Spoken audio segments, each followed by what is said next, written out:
supplementary demands for grants 2023-2024, Shri Pankaj Chaudhary.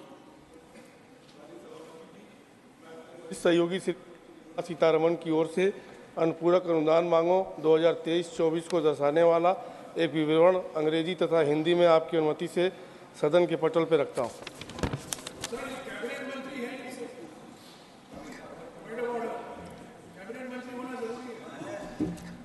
Short duration discussion. Further discussion on the economic situation in the country raised by Shri Derek O'Brien on 5th December 2023. On 5th December 2023, Shri Rakesh Sinha had concluded his address while participating in the discussion.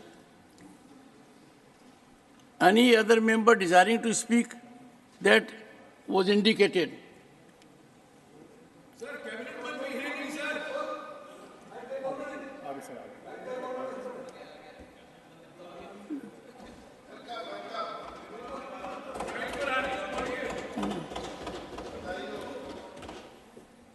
The telepathy of Jairam Ramesh is so strong, overtaking physical hurdles. The Honorable Minister, who is deeply committed to parliamentary practices and has been in this House as much as you have been, or perhaps more, is very much here.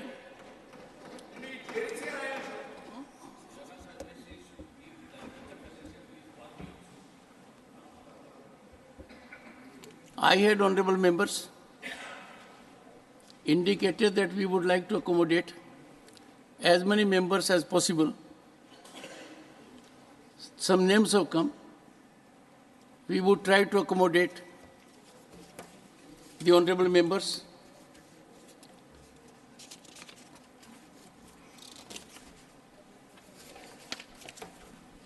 Shri K.R.N. Rajesh Kumar. No, I'm...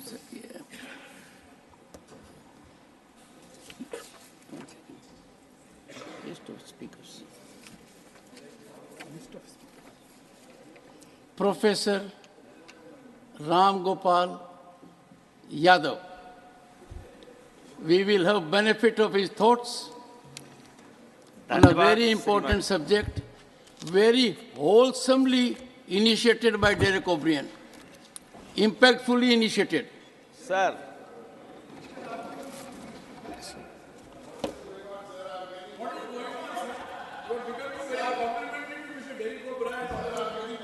Let me tell you, our equation always has been the same. But right now what has happened is, you seem to have acquired a new intellectual ability to find it out. Professor, 20 second को adjust करवा दें sir. वो 20-22 second पहले ही हो गया। Sir, I am here to take care of everything. Okay sir. श्रीमान, I will drive the technology rather than be driven by it. आपने बोलने की अनुमति दी, इसके लिए आपको बहुत बहुत धन्यवाद। मैं कल से सुन रहा हूँ भारत की आर्थिक स्थिति पर चर्चा, और बहुत सारे आंकड़े भी सुन रहा हूँ।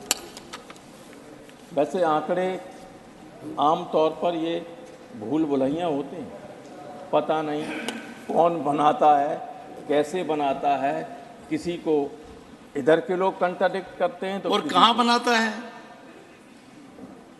मैं मॉडरेट इस ग्लोब के कौन से हिस्से में बनता है? देखिए, मैं वैसे ही ज़्यादा नहीं बोलता, आप जानते हैं। कल जब अदरवाइज मान लें आप, कल जब इधर से लोग बोल रहे थे तो मुझे ऐसा लगता था ये किसी दूसरे ग्रह से आए हुए लोग, जिनको यहाँ की कोई जानकारी धरातल की नहीं। सच बात यह है कि मोदी जी के परिश्रम और मोदी जी के नाम से ये सब आ जाते हैं। ये गाँव में देखना नहीं चाहते हैं कि क्या हो रहा है, कितना दिया जा रहा है, वो लग रहा है कि नहीं। जैसे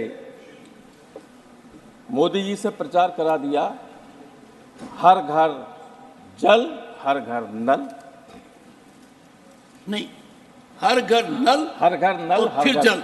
जल। तो सॉरी, थैंक यू सर। तो हम जब जाते हैं अपने इलाके में तो लोग तो मिलने आते हैं कि समस्याएं होती हैं, कोई मदद के लिए आता है, क्या आता है।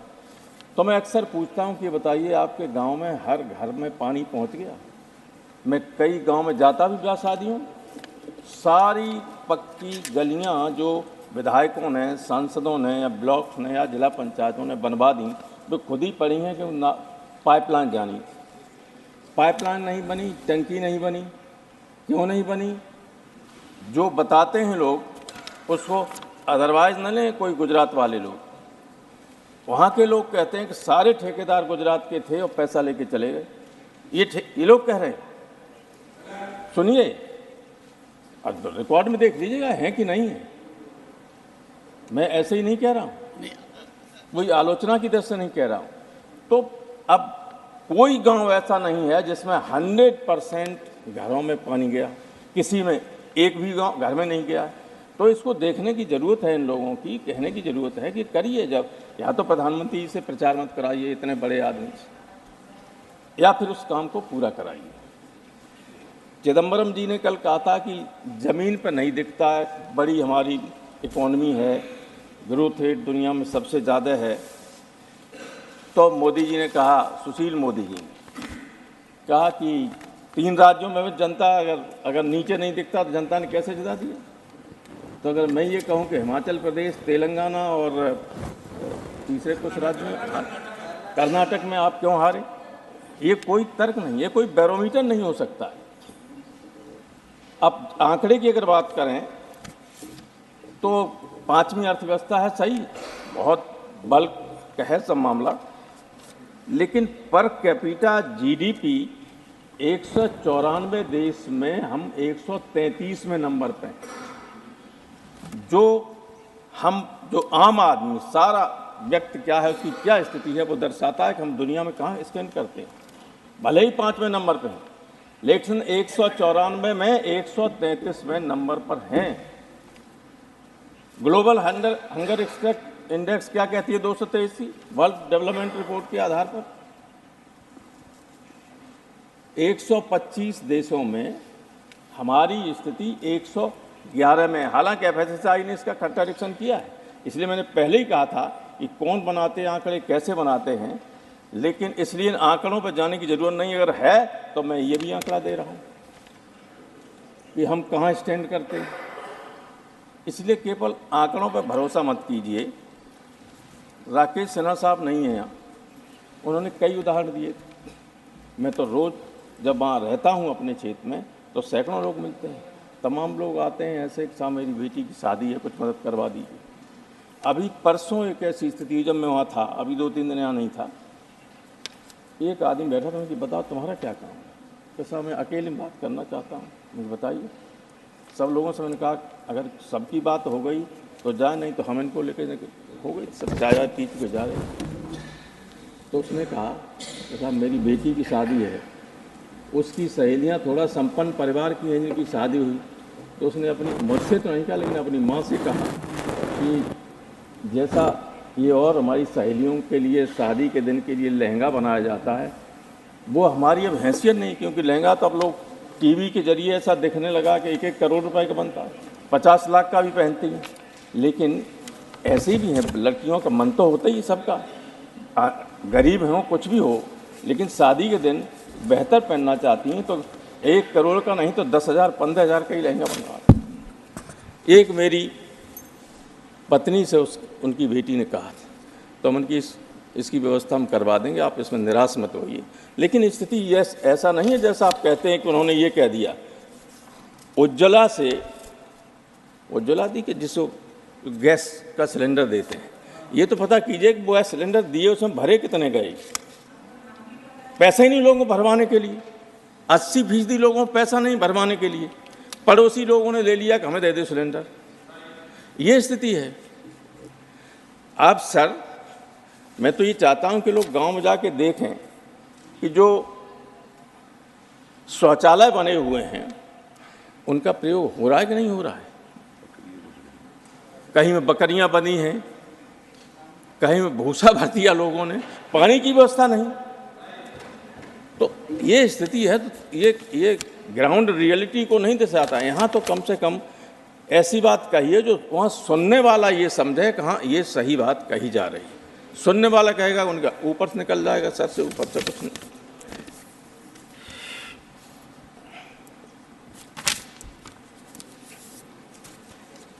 प्रधानमंत्री जी ने स्वास्थ्य के लिए बहुत सारी योजनाएं बनाई, ये सही है, 5 लाख रुपए की सबकी व्यवस्था की, लेकिन उसको डॉक्टर नहीं मान रहे।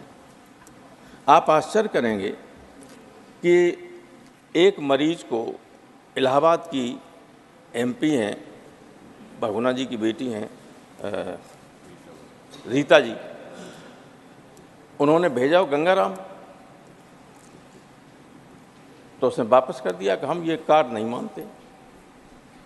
उन्होंने चिट्ठी लिखी और हमसे व्यक्तिगत आके कहा कि आप हेल्थ कमेटी के चेयरमैन हैं, कुछ मदद कीजिए, ये लाखों रुपए का बिल बना दिया और इसको मान ही नहीं रहा है। मैंने गंगाराम के सुपरिटेंडेंट से बात की, मैं जानता हूँ वो एम्स की गवर्निंग बॉडी में मेरे साथ थे, कभी की मुलाकात हो जाती थी। उन्होंने कहा साहब इसका कोई ठिकाना नहीं कार्ड।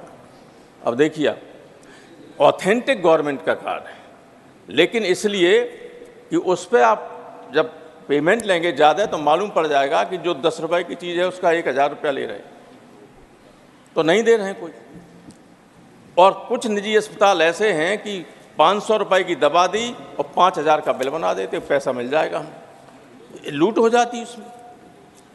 और आउट ऑफ पॉकेट एक्सपेंडिचर जो हमारे यहाँ दुनिया में सर्वाधिक हो रहा है, हमारे हेल्थ विभाग की और दुनिया के दूसरे देशों की ये रिपोर्ट है कि आउट ऑफ पॉकेट एक्सपेंडिचर से 2-3% लोग पॉवर्टी लाइन के नीचे चले जाते हैं। अगर एक घर में किसी को कैंसर का मरीज हो गया तो उसकी तो ज़मीन बिक गई।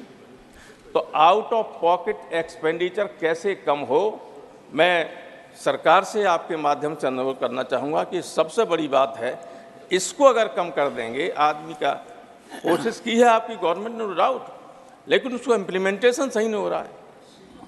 तो कुछ दूसरे देश जैसे लंदन वगैरह में है 2-3% है केवल, पश्चिमी देशों में बहुत कम है। तो यहाँ की अगर व्यवस्था नहीं होती है तो कोई लाभ होने वाला नहीं, आप कहते रहिएगा। इसलिए मैं ये कहना चाहता हूँ कि इन आंकड़ों पर मत जाएं, गांव में, देहात में, ग्रामीण इलाके में जाकर असलियत को देखें, लोगों से बात करें और कमियों को दूर करें। बहुत बहुत धन्यवाद sir. Thank you. Shri Kanakamedala Ravindra Kumar. Sir, Honorable Chairman, sir, I am very thankful to you for giving this opportunity. Sir, as on 31st March 23, the debt of the central government was about 155.6 lakh crore. This is 57.1% of GDP in financial year 22-23. When compared with the unemployment rate as on July 23 is 7.95%. During the first quarter of the current financial year, the manufacturing sector was not performing well to the expected level. But it seems the second quarter of the spur of growth in the manufacturing sector is there. Under these situations, a big question which arises in everybody's mind is whether the government will be able to become a 5 trillion economy by 2025, or that has to be looked into. In the employment sector, there is a big gap. The government had set the ambitious task of providing 1 million jobs by the end of 2023. We are in the month of December. Only a few days left at the end of 20 year. My question is, it has to be considered by the Honorable Minister. Sir, we have given to ourselves the Cooperative Federalism Center has the responsibility to take care of the financial conditions of the states. There are certain parameters which every state has to be followed. But what is happening in the state of Andhra Pradesh is known to everybody. As on the date of the debt of the present the state is about 11,28,992 crores. As per the information given in an answer to in a parliament question, the debt of the state government at the end of the financial year 22-23 is estimated about 28% of GDP. Is the debt percentage of the state government falls within 28% of GDP. Sir, as per the statement of RBI, Please. Sir, every day, what is this every day? Please don't It is talk, a please. state is a part of the country. Everybody is there objecting You every have to day. speak on the Indian economy. It is a finance, situation. state finance, it is a part of Andhra Please. Pradesh is a part of India. Please. It is not outside. But, sir, as per the, it is a record, as per the record of the RBI, Please. as per the statement of RBI, Please. the state government of Andhra Pradesh raised 46,443 crores from market. It repaid only 10,339. It has not even paid off of the amount borrowed market. In reply to my parliament question, on August 23, it has been Manye guarantees of 22,363 crores financially 21-22, position of Indian economy. Your speech will be 57,449 examined, during please. every financial year 22-23 have been issued by the state government. The state government of Andhra Pradesh and the state have to government speak on Indian economy, has please. thrust into service of the state public sector companies, special purpose vehicles and other equivalent instruments into borrowing and thereby attempted to decide the government and the net borrowings are within the prescribed limit. But the central government has stated that the borrowings by the state public sector companies and other equivalent instruments where the principal and our interest are to be Your time is serviced over out now, of the please. budgets. In spite of this advisory issued by the central government, did Please not stop the conclude. borrowing. Manye Ravindra Kumar ji, please conclude. Your time is already over. Sir, just 3 minutes, please. Please. the Honorable Chairman has given 10 minutes time to my Yes, colleague it member. has been given. 3 Step minutes. has given 10 minutes time for my Please. colleague member. No, sir. Then the please. state now, the state is becoming a debt-ridden state. The debts of the government are increasing day by day. I'm inviting other person now, please. Your time is already over.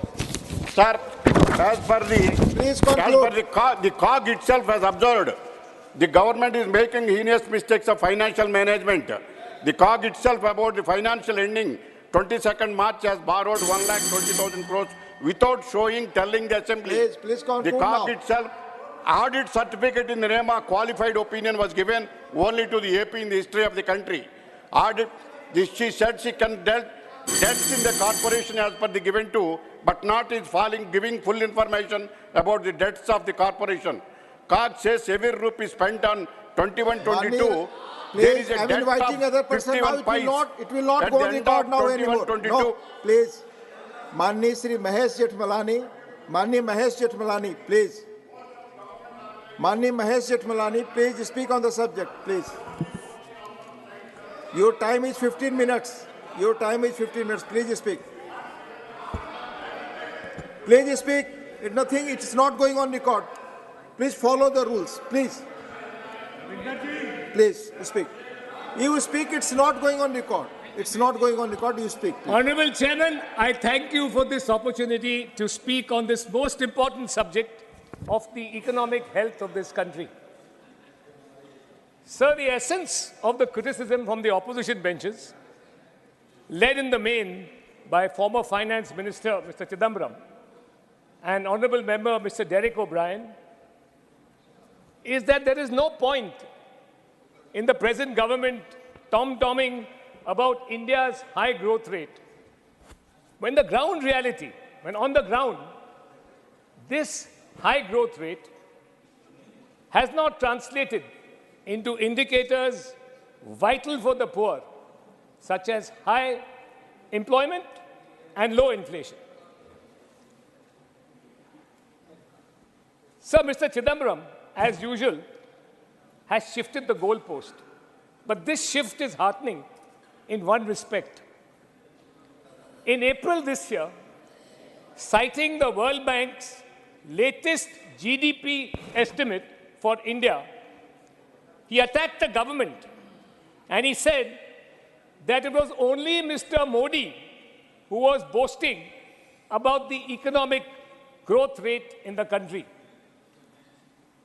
The World Bank development update, which he relied on, had cut India's growth forecast to 6.3% from the earlier 6.6%. Mr. Chidambaram, however, has been repeatedly wrong about his economic forecasts regarding the NDA government's policies and programs. Again, the World Bank estimates have proved to be hopelessly wrong, and in the last 2 quarters, India's growth rate has been very impressive and way above the world average growth rate at 7.6% and 7.8%. Now, sir, Mr. Chidambaram, in a clear case of what can only be called convenient amnesia, he now accepts the growth rate. He doesn't dispute these figures, though he earlier did, and criticized us for boasting about it and predicting this high growth rate. So now he has moved on from his blind reliance on foreign forecasts about India's growth, but he laments now that what use high growth rates if high unemployment and high inflation persist. Now, sir, on employment, Mr. Chidambaram relies upon the periodic labor force survey. So it's a very good survey. It has got good methodology and its data is unexceptionable. So let us go by the PLFS data. First, sir, the data reflects, and sir, I'm afraid I'll have to read this out because there are figures involved. Normally, I don't like reading it out. Normally, I like to address it ad hoc, extempore, but sir, I'll read it out. First, the data reflects that both in quantity and quality, the employment situation improved consistently before the COVID pandemic. From 2017-18 to 2019-20, regular wage stroke salaried employees increased by 1.5 crores, a growth of 13.2%.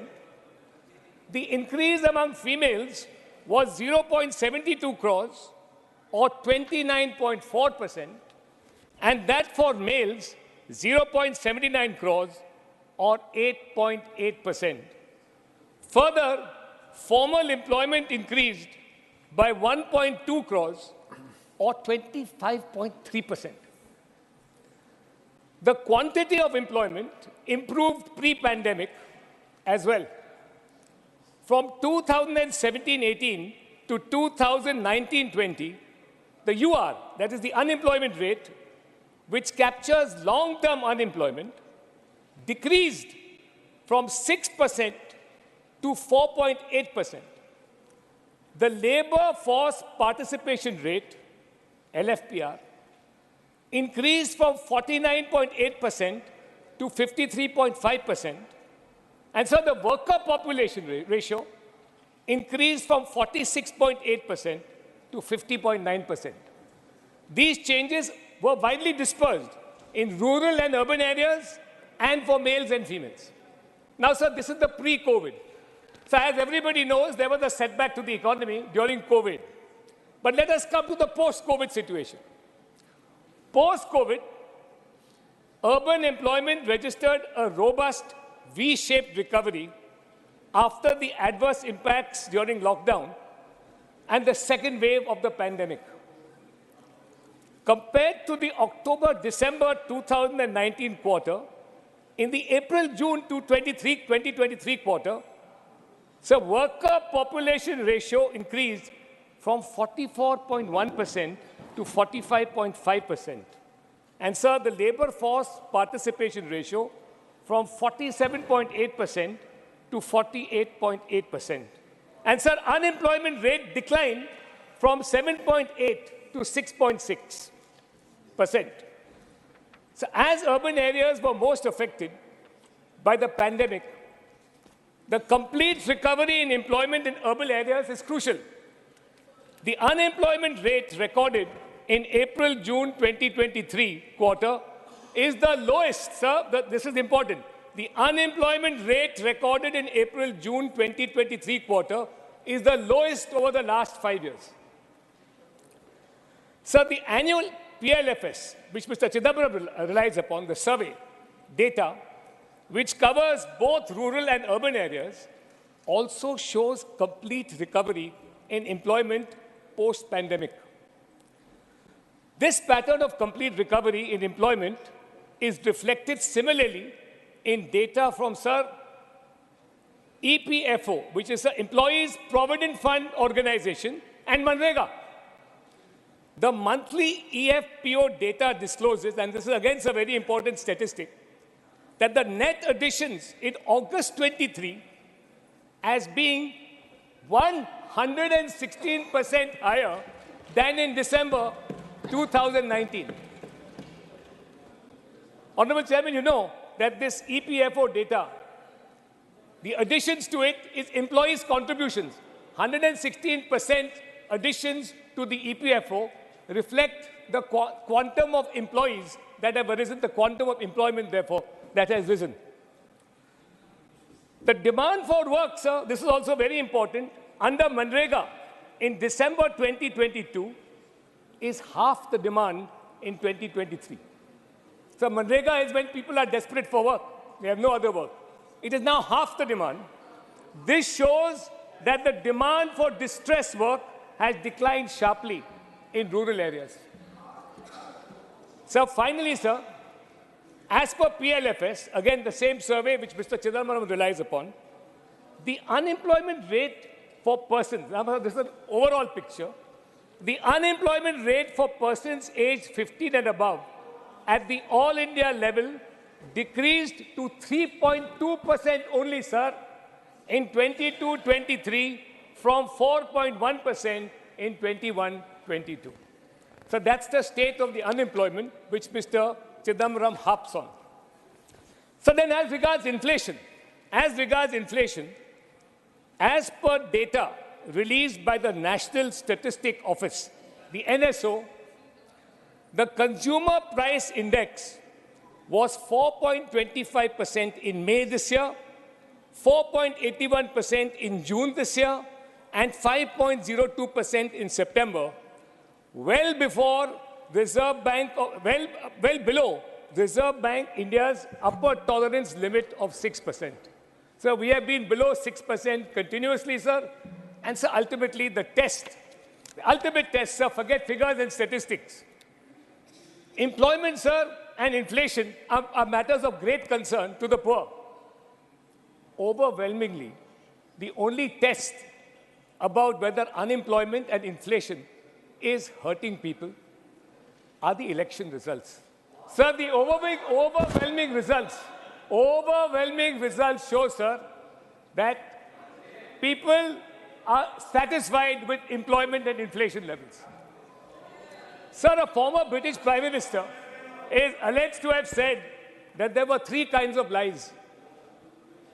Lies, damn lies, and statistics. Sir, Mr. Chidambaram is an excellent juggler of facts. I leave it to members of the House and others watching this debate to decide which category do Mr. Chidambaram's statements fall within. So perhaps it merits emphasis that as Finance Minister, Mr. Chidambaram presided over some of the greatest scams this country has seen, which devastated our banking sector, ruined investors, and severely retarded economic growth, and the very important indicators of employment and inflation, which he has so eloquently waxed about in this House. So the only silver lining, I may add, personally, is that his activities and those of his government have, in that aftermath, enriched a battalion of lawyers whose earnings, sir, I cannot grudge.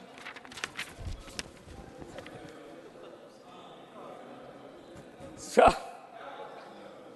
now, sir, Honourable Member Mr. O'Brien, being a leader from a regional party, the TMC, has struck a parochial note, sir.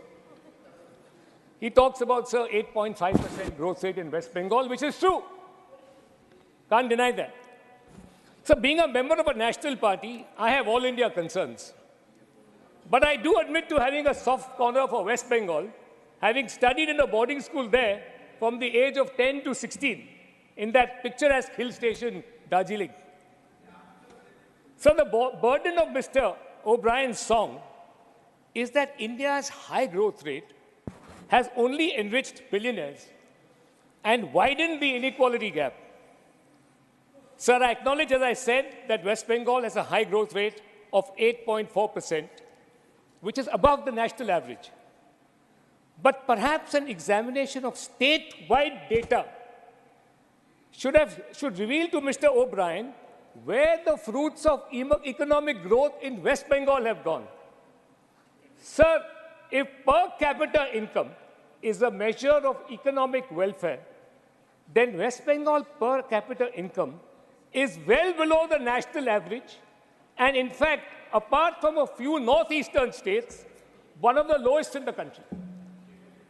Then, sir, again, on the question of income inequality, which he talks so much about, so as per the Gini coefficient, so the Gini coefficient is now a measure used by economists to measure income inequality, income distribution. So as a measure of inequality, West Bengal has a coefficient of 0.38, which is the third largest in the country and more than the national average. So if you go by income inequality, income distribution, his state performs the third worst in the country. So perhaps he needs to ask, as a former quiz master, some questions of himself, and he may discover some home truths. Sir, in conclusion, it is the right of the opposition not merely to ask questions, but to ask incisive, searching questions of the treasury benches. But, sir, equally, it behoves the opposition not to buttress their case with selective facts, slanted questions, and distorted data. So the people of this country deserve to know from their elected representatives the unvarnished truth. I thank you, sir. Thank you. Thank you. Now, Honorable Sri Binay Vishwamji, 3 minutes, sir. 3 minutes. 3 minutes. Sir, give me 10 minutes, sir, please. 3 minutes. I don't have in my hand. Sir. It's in the list here. Sir, Please. my friends from the BJP, they are trying very hard, including my previous speaker, Mr. Jagdeep. They were trying to pose a picture which is most untrue. Most untrue. The V-shaped development, where is it? Where is it? It can't be seen in the country. The fact of the country is that the people are hungry. The young are unemployed. The young people, they knock at all the doors for employment. And we ask you, what happened to the promise of yours? 2 crores employment per year. Where is it now? Do you know the fact that even the FAO have made a report? It says that 22.4 crores of Indians are hungry today. And you say that everything is fine here. Sir, you live on propaganda. The BJP thrive on propaganda. And you thrive on propaganda in a very nasty way.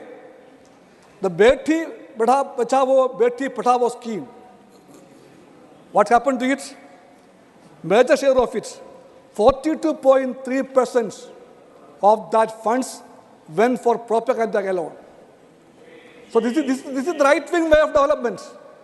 You forget the poor, forget the people, and you live on propaganda and spend the money for propaganda. This is the real truth of the country today. The economy is in shambles. Unemployment is on the increase. Hunger is on the increase. And the people have no huts to live. The projects are great, but they are not bringing any fruits for the people. Sir, we want a decent life. At this age of ours, But the country is 77 years of independence. In this country, the maximum number of people of the whole world are illiterate even today. Illiterate. Today night, the maximum number of people will go for sleep with half stomach. So this is the country in which child below the age of 5 years are dying, the maximum number. This is the country, sir, where the pregnant women are anemic, the maximum. These are WHO statements, sir. And you shut your eyes to this fact. And you tell the whole world that Vishwaguru, Vishwaguru. No, that Vishwaguru story is a real story, not. It's a story of illusions, a story of lies and half-truths. And you tell the world that the whole world is looking at you. Sir, the time has come that the people are demanding a change in the country. Don't think too much about the victory. That victory is a temporary victory. I can tell you, when all the forces of this country who stands for secularism, democracy, if they will stand together and hold hands together, we are sure that you can be defeated. The struggle has begun. Don't think that the struggle has ended. It's only a temporary situation. The struggle continues. And this House said that the struggle, the people will win. The people will win, not the propaganda masters. Sir, Pope Francis has told about one fight. What's the point? He told that if all the... Sir, one sentence, one minute, on Pope Francis. Yes. Sir, Pope Francis told, if all the endeavors of the human beings are centered only for profits, then the whole ecosystem, the whole ethics, religion, all will be in shambles. So, people are important, sir, not the profits. This is the question. We ask the question to you. Who are important? The people or the profits? We say the people are important, not your profits. You plead for Adani's. Please conclude. Ambani's. Your government is a Adani, Ambani government, and on their figures, you paint a rosy picture saying that this country is growing. This country is growing only for the 7% of the population. Thank you. They are growing, not the people. Your figures are their figures, not the people's figures. You stand for the people, not for your people. Thank you, sir. Thank you. Srimati Mahua Majhi, 3 minutes. Srimati Mahua Majhi, please. Thank you. 3 minutes. Honorable Deputy Chairman, sir. Economic situation in the country विषय पर मैं यही कहना चाहूँगी कि किसी भी देश के विकास के लिए आर्थिक विकास सबसे महत्वपूर्ण होता है या मेरुदंड की तरह होता है। यदि वह सीधा ना हो तो देश चरमरा जाता है। हम 21वीं सदी में हैं, विश्वगुरु बनने की ख्वाहिश भी रखते हैं, मगर चिंता का विषय यह है कि देश में बेरोजगारी चरम पर है, जिसका असर हर क्षेत्र में पड़ रहा है। रोटी, कपड़ा और मकान जैसी बुनियादी ज़रूरतों के पूरे होने के बाद ही हम कला, संस्कृति, साहित्य आदि के विकास की बात सोच सकते हैं। अब कला, साहित्य, संस्कृति क्यों? क्योंकि कला, संस्कृति, साहित्य, संगीत मनुष्यों को पशुओं से अलग करता है, देश को सम्मानित स्थान देता है, विश्वगुरु बनाने में महत्वपूर्ण भूमिका निभाता है। एक भूखा पेट व्यक्ति देश के विकास में क्या साथ देगा और देश को विश्वगुरु बनाने की ख्वाहिश को कैसे पूरा करेगा? उन्हें सम्मानजनक रोजगार चाहिए, आर्थिक निश्चिंतता चाहिए। 2 करोड़ नौकरी हर साल देने का वादा वर्तमान केंद्र सरकार पूरा कर पाई क्या? यदि पाती तो अब तक तो 2014 से 2023 तक लगभग 20 करोड़ लोगों को नौकरी मिल जाती, आर्थिक निश्चिंतता आती और ज़्यादा से ज़्यादा लोग देश को विश्वगुरु बनाने की मुहिम में लग जाते। अग्निवीर, फौज में लगभग 3 साल की नौकरी। आप सोच सकते हैं, पहले एक गरीब का बेटा जब फौज में जाता था तो पूरा परिवार निश्चिंत हो जाता था, लेकिन अब 3 साल के बाद जब उसकी शादी होगी, बच्चे होंगे, बूढ़े माँ बाप होंगे, तो क्या करेगा? वो तो बेरोजगार हो जाएगा। क्या वो आत्महत्या के बारे में सोचेगा या फिर वो जो वादा है केंद्र सरकार का कि 80 करोड़ जनता को मुफ्त राशन दिए जा रहे हैं, उस दावे के अनुसार वो अपने परिवार का पेट पालेगा लेकर सरकार से, और अपने उससे उसके आत्मसम्मान का क्या होगा? क्या वो आत्महत्या करने को मजबूर नहीं होगा? केंद्र सरकार कहती है जीडीपी बढ़ रहा है, स्टॉक मार्केट ऊपर जा रहा है, लेकिन इससे कुछ बड़े उद्योगपतियों सहित कुछ ही प्रतिशत लोगों को मुनाफा हो रहा, देश के ज़्यादातर गरीब जनता को नहीं। सरकार कहती है कि विकास हो रहा है। सरकार के दावे के अनुरूप यदि लगभग 80 करोड़ भारतीयों को मुफ्त राशन दिया जा रहा है जिनके पास खाने को पैसे नहीं, तो इसका साफ मतलब है कि इतने लोग बेरोजगार हैं, युवाओं के पास रोजगार नहीं कि अपने परिवार का पेट पाल सके, अपनी आय से चावल, आटा, अनाज खरीद सके। 80 करोड़ यानी देश के लगभग 3/4 लोगों की आर्थिक स्थिति दयनीय है। सरकार द्वारा किए जा रहे खर्च में भी व्यापक असमानता दिखती है। खर्च की प्रायोरिटी आश्चर्यचकित करती है। एक तरफ मनरेगा जैसी गरीबों की योजना के पैसे स्टेट्स को समय पर देने में आनाकानी हो रही है, वहीं केंद्र सरकार के विज्ञापनों एवं पब्लिसिटी का खर्चा बढ़ता ही जा रहा है। बेटी बचाओ बेटी पढ़ाओ जैसी योजनाओं में भी पब्लिसिटी।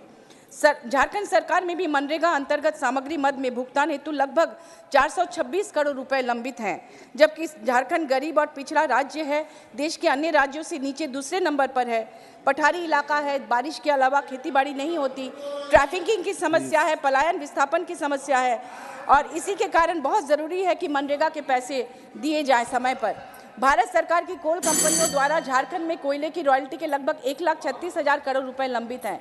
माननीय मुख्यमंत्री द्वारा बार बार आग्रह करने के बावजूद अभी तक नहीं दिया गया, जबकि कोयले का देश में जो खपत है उसका मैक्सिमम हिस्सा झारखंड से आता है। ये आर्थिक सौतेलापन क्यों?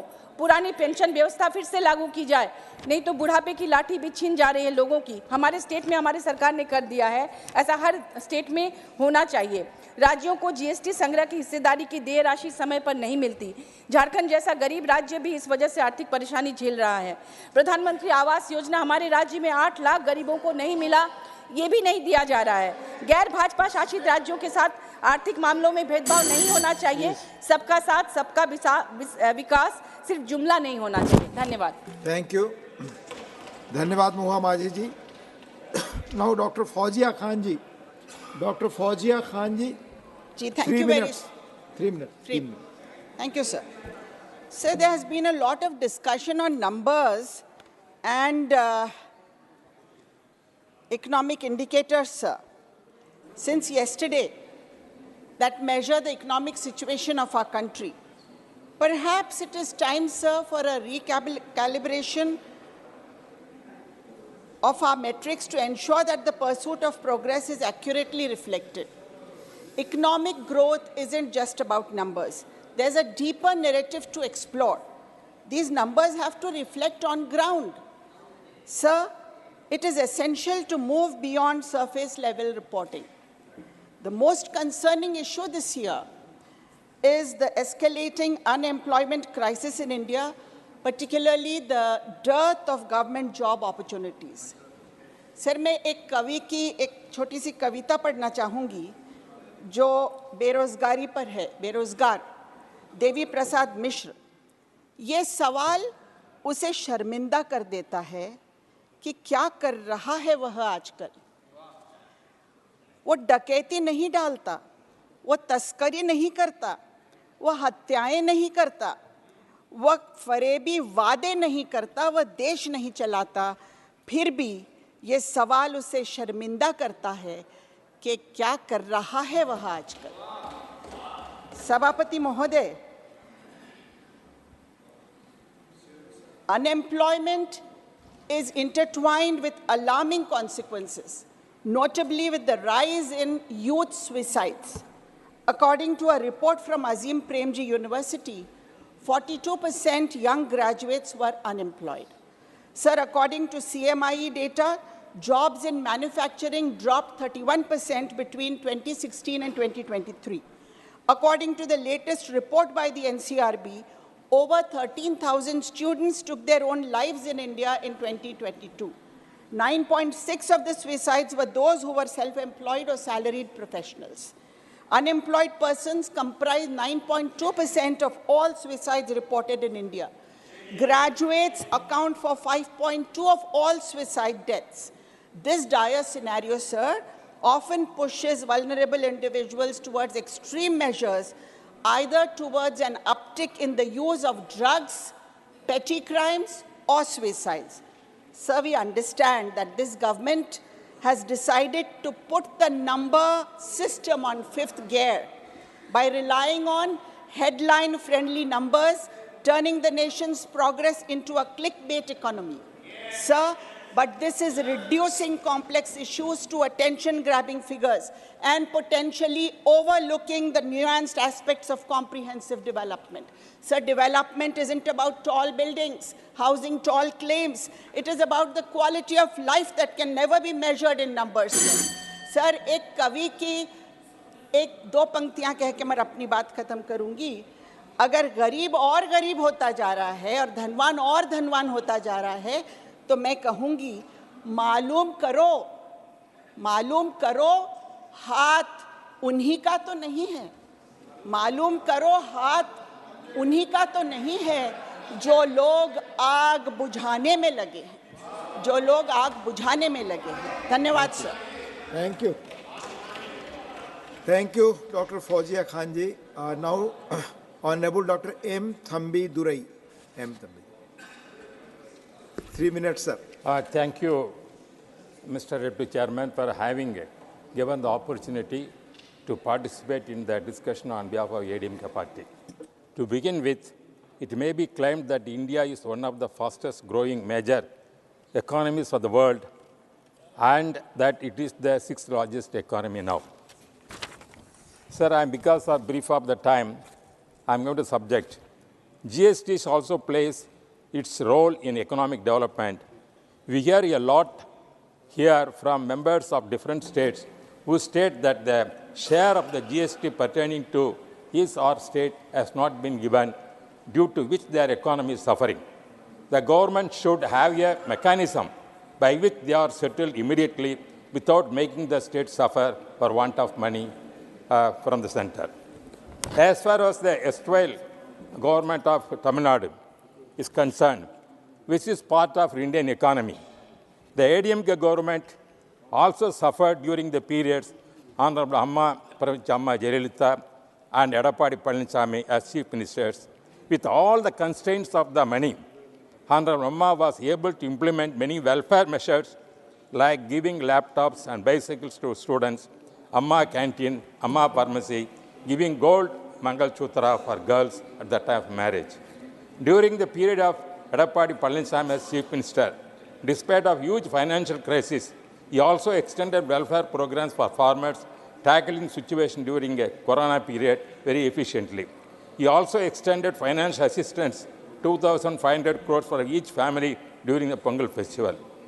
He also made reservation, 7.5 reservation for government studying school students to get admission in MBBS course, and also he established 23 medical colleges for educational purpose, I am telling, sir. As mentioned, was mentioned by many members yesterday, we support the demand for the present government of Tamil Nadu for financial assistance to tackle the rain flood situation in Chennai, Tiruvallur and Kanjipuram due to cyclone. When earlier government faced such kind of flood situation, Amma government and Edappadi government tackled it very effectively, taking precaution measures. It also, sir, I want to say that present Chief Minister said this in 2020 is artificial flood situation. It's a natural situation. I couldn't understand what is the artificial situation, sir. Please, I would like to register that the present DMK government failed to tackle the adequate precaution measures to tackle the situation. In spite of spending 4,500 crores on drainage work, we failed to understand where the money has gone. Please. Sir, DMK government has to explain that inefficiency to tackle the problem, sir. Please. Sir, and also, I want to say, sir, your time is over. What? Please, sir, please Tamil Nadu is in India, sir. Tamil Nadu is in India. Your time is over. The DMK government is doing, I have the every right your to time speak. is over. No, I am telling, sir, flood situation is havoc. In Tamil Nadu, people suffering, especially in Chennai. They cannot move. The present DMK group failed to tackle the situation. Yes, That's why he said. Thank you. They want 5,000 crores from you. Thank you. What happened? 4,500 crores, which are discussing national economy. You have to explain where it's gone. That is the situation. Please, Sir, please. the rain is not flowing there. The Please. liquor is flowing there. Please. There is ganja is there. No, no, please, there is please. lot of No, inefficiency I'm there. calling- This is the calling tackle some that other is the people, government please. is doing. Please. Thank you very much, sir. Thank you. माननीय Ajit Kumar Bhuyan, Honorable Ajit Kumar Bhuyan, Honorable Ajit Kumar Bhuyan, please. 3 minutes, 3 minutes, please. Please sit. No, nothing is going on. Please, you speak. Honorable Ajit Kumar Bhuyan, please speak. That will go on the record, please. Thank you. Nothing else will Deputy go on Chairman, record. sir, for Please. giving me this opportunity. Please. Despite an impressive growth ratio Please. of 7.2% in the current financial year, ended by March 2023, the demand-side economy of the nation shows a very dismal picture. The demand for goods and services in India has been stagnant or declining due to various factors such as low income growth, high rate of inflation, massive unemployment, and inequality in income and wealth. Some members, they are talking about employment, and particularly ruling party members, their views are part of propaganda and based on some lies. The unemployment rate for the country touches 3.2% for the year 2022-23 as per official report published by Center for Monitoring Indian Economy. As per NSO data, the rate of inflation in Indian economy is 5.02%, which is slightly declining from 6.83% in August 2023.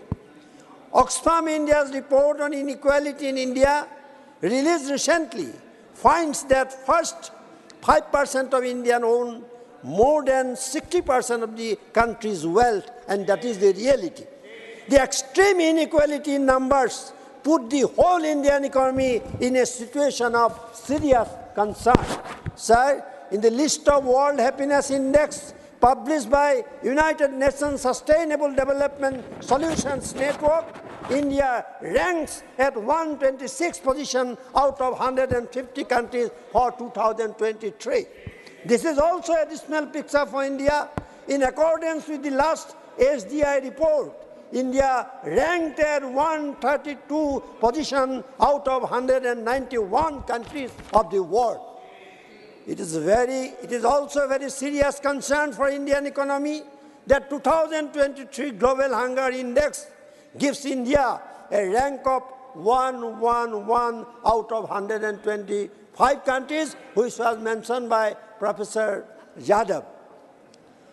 I am from Assam, so let me speak few words on Assam. If we consider the state of Assam, the rank of Assam in India is 16 largest, 15 most populous, and 26 literate state out of 28 states of India. Please in conclude. terms of, sir, Please, 1 minute, time is half over. minute, 30 seconds. Yes. In terms of GDP, Assam's rank is 17th, 5.61 lakhs crore. Approximately 32.07% of Assam's population lives below the poverty line as per official statistics. Assam is in the list of India's 6th poorest state. Thank you, sir. Thank you. Thank you, माननीय अजीत कुमार भूया जी. माननीय रामदास अठावले. माननीय Ramdas Athawale, not present. माननीय श्री वीरेंद्र प्रसाद बैस जी. माननीय वीरेंद्र प्रसाद बैस. Thank you, sir. Today, world economy is suffering very badly. At this critical time of the world economy, today we are discussing here about the economic situation of our country. Sir, country like United Kingdom, Germany, developed country, they are very seriously getting treated about their economy, sir. New Zealand Prime Minister publicly announced inability to work, develop works, and resolve unemployment issue in New Zealand due to the poor economic condition. But in this critical juncture, India make unprecedented, historical economical development in our country under the leadership of Prime Minister Narendra Modi ji. Sir, today inflation is going down and foreign exchange reserve in India today is all-time high, and infrastructure development going very fastly in India. This is the reality of Indian economy today, and which is acknowledged by the World Bank. World Bank in the recent reply, World Bank says in this critical time of the world economy, Indian economy is doing very well. This is not my opinion, sir. This is the opinion of the World Bank. Recently, they have published the bulletin, and in this bulletin, World Bank says the World Bank has also recognized unprecedented economic growth of our country, sir.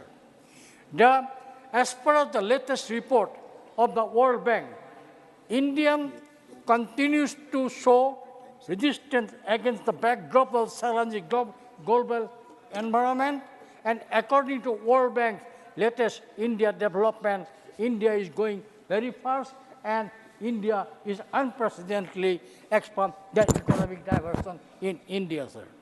The World Bank flagship half-yearly report, Indian economy observed that despite the significant global changes, India was one of the fastest growing major economy in financial year 2022-23 at the growth rate of 7.3%, sir. India growth rate was second highest among the G20 countries, sir. Sir, recently we very successfully conduct the G20 summit in India, and India is India's ranked second, sir, among the G20 countries for the economic development. This is the present scenario of our country, sir. Sir, one more thing I like to say, sir. In resistance was underpinned by the robust domestic demand, strong public infrastructure investment, strengthening the financial sector, blanketing growth increase 15.8%, sir. First quarter of the 22nd, 23rd year, sir. They compare with the 13.3% with the previous year, sir. Sir, Indian banking sector is the sound banking system, sir. India is following, sir, branch banking system, not like, sir, unit banking system of USSR. When major the developed countries, their banks set back, they closed down their bank, financially bankrupt. At that time also, Indian banking system doing very well, and they have played major role for the development of our country, sir. Sir, one more I like to say, many people say about the inflation. Sir, it is agreed by everybody, even when Chidambaram spoke yesterday, he also admitted the inflation rate in last 3 months going down like anything in our country. This is the real situation of our country, sir. Sir, before independence, per capita income of Assam higher than other parts of the country, sir. And long time India was ruled by the Congress. During the period, our per capita is going down like any town. Sir, what is the region? Virenji, please conclude. Yes, please, sir. your Yes, time sir. is over. What is the reason why per capita income of Assam going down, sir? I like to say due to the critical flood condition, and only for that reason, sir, our per capita income is going down. I appeal in this beautiful financial position, government should go some proper intention for the flood to resolve the flood situation of Assam, please sir. conclude. And sir, one more thing, sir, in our economy, tea industry played very important role, sir. For getting also foreign exchange, tea industry played major role, sir. Now, Indian tea industry, especially Assam and West Bengal, suffering serious threat from Sri Lanka and Kenya, sir. Please in this time, I like to request Government of India come forward to help tea industry of Assam for their growth Thank you. to meet the challenge Thank faced you. by the Kenya and Sri Lanka. Thank you. Thank you very much, sir. Honorable Dr. Santanu Senji, 9 minutes. Thank you, sir. But before I come to my topic, I would like to strongly protest the pose and posture of one of our cabinet minister, targeting the only lady chief minister of the country just few minutes back regarding one film festival. Please speak. I can show you the video if you want. I strongly... Please speak on the subject that Thank you. But it should be noted, sir. Sir, so far the economy is concerned, there are two pictures of Indian economy. One is the picture of privilege and the other one is the picture of poverty. Sir, we live in India where 6 out of 10 Indians survive on less than 260 rupees per day. So far the global hunger index is concerned, it's very unfortunate to remind you that India ranks 111 out of 125 countries. 30 suicides per day due to poverty or unemployment. Sir, we live in India where on hand we are talking about multi-trillion economy, but on the other hand, almost 550 lakh people are pushed into poverty due to healthcare cost and mainly due to out-of-pocket expenditure. And at the same time, targeting few states, they are withholding the money for National Health Mission, which is depriving the common people at large of those particular targeted states like West Bengal, which can be won over by political path. Sir, we live in India where it would take more than 200 years for a minimum wage worker in rural areas to earn what the top paid executive at an Indian company earn in a year. Sir, so far this NREGA is concerned, it is very unfortunate though a sizable amount of Indian population depend on NREGA. In the last budget, the budgetary allocation for NREGA has been cut down by more than 33%. And we have seen our learned Prime Minister talking about NREGA, that ye to mati khodne ka kaam hai. And we have seen in the budget it has been decreased. 154 farmers and daily wages and laborers, they die by suicide every day. Sir, so far this NREGA is concerned, in our state of West Bengal, let me tell you, there are more than 21 lakhs of people who have already done their job and they are still deprived of their wages for last 2 consecutive years, despite repeated official verbal intimations, sir. So many teams have gone, and in the name of investigation, they have raised few excuses. Sir, I would cite an example and reply given in today Lok Sabha regarding the fake job card. Out of 7.4 lakhs fake job cards found in the country as a whole, 3 lakhs from Uttar Pradesh. Double engine Sarkar, 1.15 lakhs from another state being run by an unofficial ally of BJP, Orissa. 47,000 found in another state run by another friendly political party of BJP, Andhra Pradesh. Sir, and so far the Bengal is concerned, it's only 5,000. And so far the job card Aadhaar link is concerned, West Bengal ranks second. In Andhra Pradesh it is 99.7%. In Bengal it is 99.68%. But even then Bengal is being deprived of their fund. Sir, 21 lakhs people are getting deprived, including one lady from our Hooghly district, Nupur Hati, which has been spoken by our leader of our party, Derek O'Brien, yesterday. Sir, I was not here to raise the issue of Gini coefficient, but I have seen my colleague, a nominated BJP renowned lawyer, who was talking about Gini coefficient, addressing our leader of the party, Mr. Derek O'Brien, who does enough research to put forward any record. And let me give you the fact. He was talking about the Gini coefficient targeting West Bengal. I will give you the data of Gini coefficient in the entire country, sir. The Gini coefficient in India is forecast to amount to 0.35 in 2023. the number of people in India who are earning less than $2 per day is forecast to amount to 0.16 billion in 2023. This is for my beloved colleagues, sir. Sir, we live in India where we are having the maximum possible unemployment in last 45 years. Per capita income in India, it is even less than 1/5 of that of China and less than 1/32 that of USSR. Sir, we live in India where green curtains gracefully conceal the harsh truth that over 40% of Indians' urban populace calls slums their home. We can recall that day of Namaste Trump when 4-feet wall was built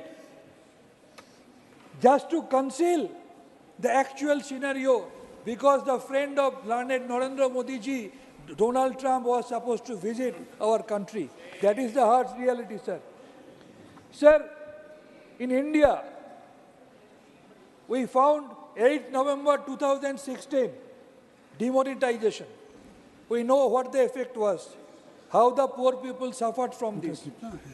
Sir, we live in India where 2% tax wealth tax on 100 billionaires can feed the children under the midday meal program for 3.5 years, and where 3% of wealth tax on the Indian billionaires can fund the National Health Mission for 3 years. So far the Awas Yojana is concerned, 11 lakhs 33,000 people are being deprived. Several teams visited our state of West Bengal in the name of national level monitors, in the name of central team. What did they do? 69 teams visited, sir. Our minister came on 7 November 2022. Then on 24th November, entire data was supposed to be given, and in due course of time it was put in the portal. Several inquiries were there. Action taken report was submitted in due course of time. Again on 5th of November, questions were raised and that were replied on 28th of November.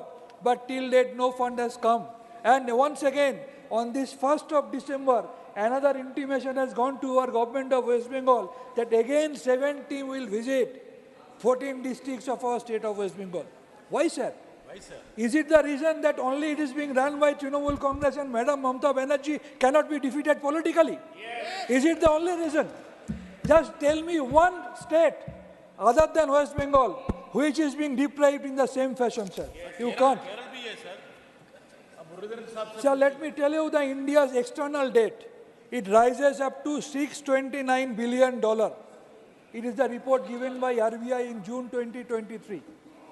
Sir, total debt per Indian over 9 years has increased by 2.5 times, and outstanding debt on Government of India was 55,587 lakhs in 31st March 2014, and it has become 15531 lakhs on 31st March 2021. Courtesy our BJP government, sir. Sir, every Indian have a loan which they haven't taken. 2014, per capita loan, 43,214. And in 2023, it has become 1,09,373, courtesy our BJP government, sir. Sir, let me tell you the fact. So far the House is concerned, 63% of women of India and 35% of men, they don't have their own houses, sir. So far the cooperative federalism is concerned, it hardly exists in the recent scenario, sir. So far the migrant laborers are concerned, we are talking about economy, but COVID has unveiled the real scenario. We have seen the migrant laborers, they are working from one place to another, they are carrying their parents on their shoulder. Our government has taken no step to solve the issues of these migrant laborers, sir. COVID has shown the path, but unfortunately, our government never takes any lesson from this incident, sir. Sir, so far the unemployment is concerned, just 1 minute, sir. Center for Monitoring of Indian Economy speaks about unemployment. Highest unemployment in last 45 years. More than 40 lakhs sanctioned central government posts are there. 30 lakhs employees are there. and more than 9.6 lakhs postal life. That is the real scenario of Indian unemployment, sir. Unfortunately, so far the literacy is concerned, there is tremendous gender disparity in the literacy. Census, we don't know when it will take place. Sir, just 30 seconds. I will finish by saying, sir, we are celebrating 75 years. That we have is two different ideas in India and a story called survival of the richest. Let us strive for true equality and create a society where not a single individual is left behind.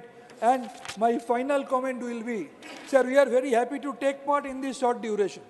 Earlier it was for 4 hours, now it has been extended for 8 hours. We are really very happy. My two suggestions. Why can't we have the same type of short duration discussion on the cooperative federalism, sir? Why can't we have? And lastly, I have got one question in my mind, if I can be satisfied by your reply.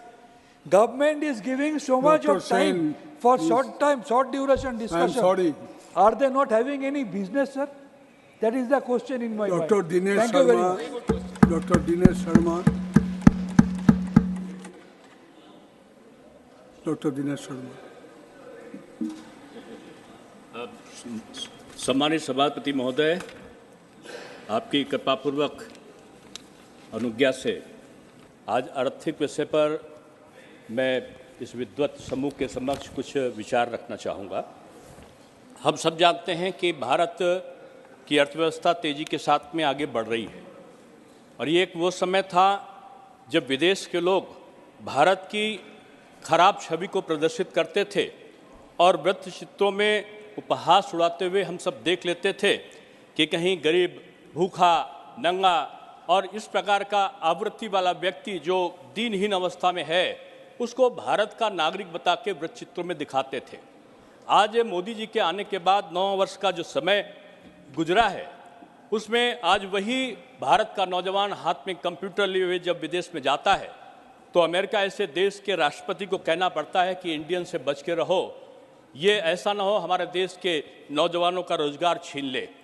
ये मान्यवर, ये अर्थव्यवस्था का जो एक स्वरूप बदला है उसका मूल कारण रहा कि क्रमागत तरीके से एक विधि सम्मत तरीके से प्रत्येक बिंदुओं को छूने का प्रयास इस भारतवर्ष में 9 वर्षों से लगातार किया गया है। जो भी यहाँ की योजनाएं थी केंद्र सरकार की, उनका कनेक्शन एक योजना का दूसरे योजना से कनेक्शन रहा है। और जब हम सब जानते हैं कि जब जनधन योजना की घोषणा प्रधानमंत्री जी के द्वारा किया गया था तो लोग उपहास उड़ा रहे थे। 25 लाख के या उससे थोड़ा सा 50 लाख के अंदर खाते हुआ करते थे 130 करोड़ हिंदुस्तानियों के बीच में। आज 55 करोड़ के आसपास आज जनधन के खाते हैं और मान्यवर बताते हुए ये मुझे प्रसन्नता होती है कि अर्थव्यवस्था का बदलाव कैसे हुआ कि आज उनमें जिन लोगों के लिए जरूरी नहीं है कि आप एक निश्चित राशि को जमा करें, फिर भी हमारे देशवासियों का हौसला देखिए कि आज 4,000 रुपया से भी अधिक औसत जो बचत खातों में धनराशि है, इन 55 करोड़ जो खाते हैं उनमें 4,000 रुपये औसत खातों में एक खातों में आज जमा है। इसके समय हम कह सकते हैं कि निश्चित रूप में ये प्रगति हमारे देश का परिचायक इस बात का है कि हमने स्वदेशी को अपनाया, हमने उत्पादन को बढ़ाया, हमने जो लघु उद्योग थे, जो गांधी जी कहा करते थे कि हमें बहुत बड़ा उत्पादन नहीं, हमें बहुत लोगों के द्वारा किया गया उत्पादन चाहिए, तो आज हमने ना केवल MSME को बढ़ाया, हमने न केवल मुद्रा लोन देकर करोड़ों लोगों को उद्यमी के रूप में परिलक्षित किया, बल्कि हमने स्टार्टअप के माध्यम से हमने make in India, stand up India और हमने डिजिटल इंडिया के माध्यम से अप्रत्यक्ष रूप में रोजगारों के सृजन की प्रक्रिया को तेज किया। मान्यवर, आज भारत एक तेज विकास गति से बढ़ने वाला देश बना है। भारत की मजबूत जो अर्थव्यवस्था है उसने भारत की जो छवि है, अंतर्राष्ट्रीय छवि, उसको बढ़ाया है। आज ये देश आत्मनिर्भरता की तरफ बढ़ रहा है और इस 9 वर्षों में हम कह सकते हैं कि उस भारत में हर गांव में बिजली पहुंचाने के लक्ष्य के हम बिल्कुल निकट पहुंचे हैं। ये देश महिला, युवा, किसान, गरीब के कल्याण के लिए समर्पित लोगों का देश बन चुका है। आपके संज्ञान में ले जाना जरूरी है कि आज ये सरकार के समावेशी प्रयासों के माध्यम से सरकार ने 13.5 करोड़ के से अधिक लोगों को गरीबी की रेखा से ऊपर किया है। आज पीएम किसान सहित कई योजनाओं के माध्यम से अन्नदाताओं जो को बड़े पैमाने पर सशक्त करने का प्रयोजन चला है। रोजगार मेलाओं ने बहुत सारे रोजगार पैदा किए हैं। आज भारत का रिकॉर्ड तोड़ जीएसटी कलेक्शन कर रहा है। कृषि उत्पादन के मामले में आज नित्य नए रिकॉर्ड बन रहे हैं। मान्यवर, ये वो भारत है जहां पर करों का भार पड़ा करता था।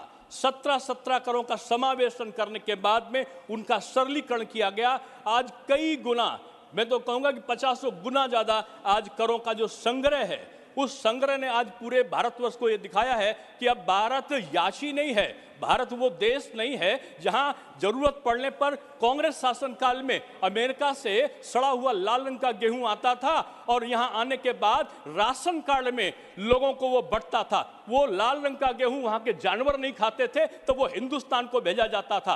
आज इस देश में आप देखो तो यहां पर 5 किलो अन्न आज 2.5 वर्षों से कोरोना के बाद भी आज वहां मुफ्त में लोगों को देने का काम यहां पर किया जा रहा है। और आज इसके कारण यहां को गरीबी रेखा से ऊपर उठने का क्रम सतत जारी है।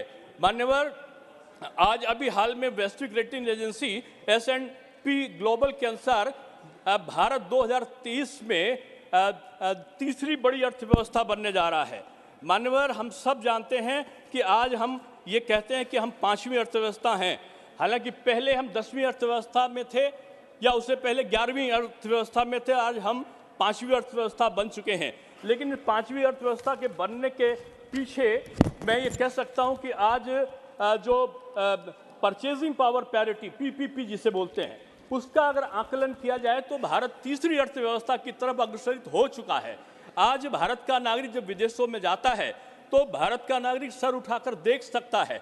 और मैं ये कह सकता हूँ कि जो GDP पिछली तिमाही में हमारा 7.6 हुआ है, इसने भी बहुत लोगों को चौंकाया है। आज चीन कराह रहा है मुद्रास्फीति के कारण। आज जर्मनी अपने न्यूनतम बिंदु पर पहुंचा है मुद्रास्फीति के कारण।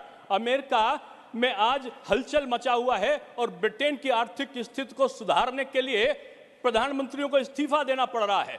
और आखिर में उसकी स्थिरता आ सके तो भी एक सनातनी को लाकर प्रधानमंत्री बनाना पड़ता है। और जब सनातनी आता है तो वहां की वो अर्थव्यवस्था को स्थिर करने का काम करता है। लेकिन वही भारतवर्ष है जो आज नीचे से उठकर आज 7.6, जबकि विश्व की वैश्विक दर जो है वो आज 3% के आसपास है। आज IMF सराहना कर रहा है भारत की, ग्रेडिंग कम कर रहा है चाइना की, और भारत आज विश्व नेतृत्वकर्ता के रूप में G20 में उभर कर आया। उसका मूल कारण यह था कि हमारे उत्पादन बढ़े हैं, हमारा उपभोक्ता का जो अंश था उसमें उपभोक्ता के अनुसार हमने डिमांड को क्रिएट किया है। आज हमारा ट्रेड बैलेंस फेवर में हुआ है। आज निर्यात संवर्धन की नीति आज पांव पसार रही है। आज आयात कम हुए हैं। आज स्वदेशी के कारण हमारा जो उत्पादन है, उत्पादन की लागत प्रति इकाई कम होती जा रही है। इसका यही वजह है कि भारत आज वो भारत बना है जैसी कि व्याख्या लोग कर रहे थे कि बंगाल 8.5% है। अरे बंगाल तो समृद्ध देश हुआ करता, समृद्ध प्रदेश हुआ करता था। अंग्रेज जो सोने की चिड़िया समझकर बंगाल में आए, हिंदुस्तान में आए थे, तो सबसे पहले वो आर्थिक राजधानी के रूप में बंगाल में गए थे।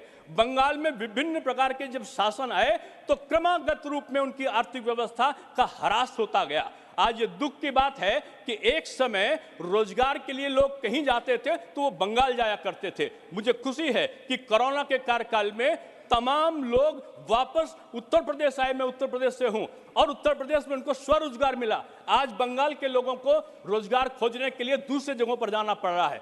मैं यही कहना चाहता हूं श्रीमान कि आज की बदलती हुई स्थिति में ये 13.5 करोड़ लोगों को जो हमारी सरकार ने गरीबी के रेखा से ऊपर किया है, पीएम किसान सहित योजनाओं ने अन्नदाताओं को बड़े पैमाने पर सशक्त किया है। रोजगार मेलाओं के माध्यम से आज रोजगारों का सृजन हुआ है। केवल नौकरी देने से रोजगार नहीं होता, हम अप्रत्यक्ष रूप में रोजगार देते हैं। हम नौकरी भी देते हैं और स्टार्टअप से हम नौकरी को क्रिएट भी करते हैं। हम विभिन्न प्रकार का पूंजी निवेश को बढ़ाते हैं। हम सोना नहीं बेचते, हम अपनी निधि का सृजन स्वयं किया करते हैं। और आज अगर आप देखो तो निरंतर बढ़ते हुए जो यूपीआई ट्रांजैक्शन है उससे डिजिटलीकरण के प्रतीक के रूप में भारत नित्य नए शिखरों को छू रहा है। अभी हमने त्यौहार मनाया, दिवाली मनाई। हालांकि पहले तो त्यौहार होते थे, हमारे उत्तर प्रदेश में तो कर्फ्यू लगा करते थे कि दिवाली आई तो कर्फ्यू, ईद आया तो कर्फ्यू। अब की दिवाली में पूरे देश ने 4 लाख करोड़ से ऊपर का व्यवसाय किया है। ये एक भारत की समृद्धता की तरफ बढ़ने का एक कदम है। लोग बोलते हैं कि भारतीय जनता पार्टी आती है तो वो काशी का विश्वनाथ बाबा का जिक्र करती है, वो मथुरा का करती है, वो अयोध्या का करती है। लेकिन मोदी जी की सोच देखिए कि आज कै गुना जो धार्मिक पर्यटन की दृष्टि से कई गुना लोग आज वाराणसी में आने लगे हैं काशी विश्वनाथ कॉरिडोर बनने के बाद। आज कई लाख लोग ज्यादा अयोध्या में आ रहे हैं जो श्री राम लला का मंदिर बनने के लिए जा रहा है। धार्मिक आस्था का भी सम्मान और साथ साथ में आर्थिक समृद्धि का भी आयाम। ये नीति केवल उसी की हो सकती है जो निष्पक्षता के भाव से काम करे। मान्यवर, आज जो वैश्विक रेटिंग हुई है उसमें 2030 तक अर्थव्यवस्था को तीसरी अर्थव्यवस्था के बारे में कहा गया है। कुछ लोगों ने कहा है कि अर्थव्यवस्था जो तीसरी अर्थव्यवस्था बनेगी दुनिया की इकोनॉमिक पावर, वो 2027 तक भारतवर्ष बन जाएगा। भारतवर्ष में अगर देखो ये मुद्रा योजना मोदी जी लाए, आज 8 करोड़ लोग उद्यमी बन चुके हैं। अगर आप देखो ये कहते हैं रोजगार सृजन की बात, ये रोजगार सृजन के बाद 2014 में ये केवल 350 स्टार्टअप थे, आज 1,25,000 स्टार्टअप हैं और 110 से अधिक यूनिकॉर्न एक्टिव हैं। यह देश में लोगों की औसत आय भी बढ़ी है। मैं आपके संज्ञान में बताना चाहता हूं कि आज जो आयकर विभाग के जो आंकड़े हैं उन्होंने ये कहा कि 2014 में औसत आय 4 लाख रुपए थी, आज 2023 में बढ़कर ये 13 लाख रुपए हो गई है। ये समृद्धि और आर्थिक ये विश्लेषण नहीं होता तो ये आय बढ़ती कैसे, कहां से पैसा आया? ये ओवरहेड एक्सपेंडिचर जो थे ऊपर ही हुए थे उन पर रोक लगाई गई, जो भ्रष्टाचार था उन पर रोक लगाया गया और उन पे रोक लगाने के बाद में जो पैसा आया, जनता का पैसा जनता के खातों में पहुंचाया गया। यह मोदी नीति है और इस मोदी नीति के कारण आज बदला हुआ जो परिदृश्य है उसमें आज आईआईटी खुल रहे हैं, आज आईआईएम खुल रहे हैं, आज मेडिकल कॉलेज खुल रहे हैं। ये आज ये सांप्रदायिक दंगों वाला प्रदेश नहीं है। आज ये सनातनियों का विरोध करने वाला देश कुछ जगह पर लोग हो सकते हैं लेकिन पूरा देश नहीं है। आज ये देश का सम्मान बढ़ाने वाला देश बना है। ये अब सोने की चिड़िया नहीं रहा कि सोने की चिड़िया होती थी, विदेशी आते थे और पंख उखाड़ कर चले जाते थे। अब ये सोने का दहाड़ता हुआ शेर वाला देश बना है और ये मोदी देश ये इस देश की आर्थिक संपन्नता के लिए आगे जाने वाला है। और मैं आपसे ये कहना चाहता हूं कि मान्यवर, एक उदाहरण मैं देना चाहता हूं कि रोजगार कैसे बढ़ता है। 9 साल पहले खादी ग्राम उद्योग में केवल 25-30 हजार करोड़ रुपए का व्यवसाय था, आज 1,30,000 करोड़ से अधिक ये स्वदेशी उत्पाद बढ़ चुका है। ये स्वदेशीकरण की जो प्रक्रिया है, अब भारत हथियारों को खरीदने वाला नहीं है, अब हथियारों की सप्लाई करने वाला भी देश बन गया है। अब अगर आप देखो तो भारत ने 2022-23 में 15,920 करोड़ का रक्षा निर्यात किया है। ये पिछली सरकारों से कई गुना ज्यादा आज भारतवर्ष का ये एक आर्थिक स्वावलंबन बढ़ा है। आज मोबाइल के क्षेत्र में भारत पूरे दुनिया का नंबर 2 का बना है। मान्यवर, मैं उत्तर प्रदेश सरकार में आईटी मंत्रालय मेरे पास में था और मैंने देखा कोरोना के समय चाइना से कंपनी भाग रही थी, वो वियतनाम नहीं जा रही थी, वो कोरिया नहीं जा रही थी, वो हिंदुस्तान में आ रही थी और हिंदुस्तान में भी वो उत्तर प्रदेश में आ रही थी। आज 100 मोबाइल बनता है तो 65 मोबाइल आज उत्तर प्रदेश में बनता है और उसके उपकरण भी उत्तर प्रदेश में बनते हैं। ये बदलते हुए भारत का जो स्वरूप है, ये केवल मोदी योजना जो थी, मोदी जी का जो एक निष्पक्ष भाव से, समर्पण भाव से अर्थव्यवस्था को ठीक करने का जो चक्र था, उसके कारण हुआ है। आज उपभोग साल दर बढ़ रहा है। पिछले वर्ष की तुलना में इस वर्ष डिजिटल ट्रांजैक्शन की संख्या 61% और डिजिटल ट्रांजैक्शन के राशि में 47% की बढ़ोतरी हुई है। यही नया भारत है, ये नव भारत का उत्थान है। ये वो भारत नहीं है कि अब वो कटोरा लेके दूसरे को वहां भीख मांगने जाएगा। हम याची नहीं हैं, हम दाता बन गए हैं। वही भारत जब यहाँ पर एड्स होता था, मलेरिया होता था, यहाँ पर डेंगू होता था, तो वो देश दूसरों के सामने हाथ फैलाता था कि टीका दे दो, टीका दे दो। कई गुना दामों पर वो टीका, वो वैक्सीन मिला करती थी हिंदुस्तान को, और सालों बीत जाते थे, हजारों लाखों लोग मर जाते थे। यही आया, कोरोना आया, पूरा विश्व कराहा, दसियों लाख लोगों की मृत्यु अमेरिका ऐसे जगह पे हुई, लेकिन भारत में 3-3 वैक्सीन बनी और भारत ने 120 देशों को वैक्सीन सप्लाई करने का काम किया। ये बढ़ता हुआ देश है मान्यवर, ये बढ़ता हुआ देश है। और आपके संज्ञान में मैं लाना चाहूंगा, लोग अमेरिकन डॉलर और ये डॉलर इसका उल्लेख किया करते थे। आज G20 का सिरमौर बनके जब से भारत आया है, 18 देशों में रुपयों में ट्रांजैक्शन होने लगा है। भारत की मुद्रा बढ़ रही है, भारत का अस्तित्व बढ़ रहा है, भारत का सम्मान बढ़ रहा है। और आपके संज्ञान में मैं ये भी लाना चाहूंगा कि जो डायरेक्ट ट्रांसफर स्कीम है, अब कोई कहने वाला नहीं है कि 100 रुपए भेजते हैं, केवल 85 का गबन हो जाता है, 15 रुपए पहुंचते हैं। मोदी जी कहते हैं कि हम डायरेक्ट ट्रांसफर बेनिफिट स्कीम से 100 रुपए भेजते हैं, तो 100 का 100 रुपया आज जनता के खाते में पहुंचता है।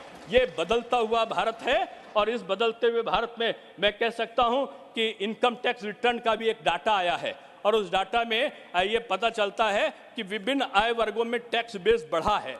हर वर्ग में टैक्स फाइलिंग में कम से कम 3 गुना की वृद्धि हुई है।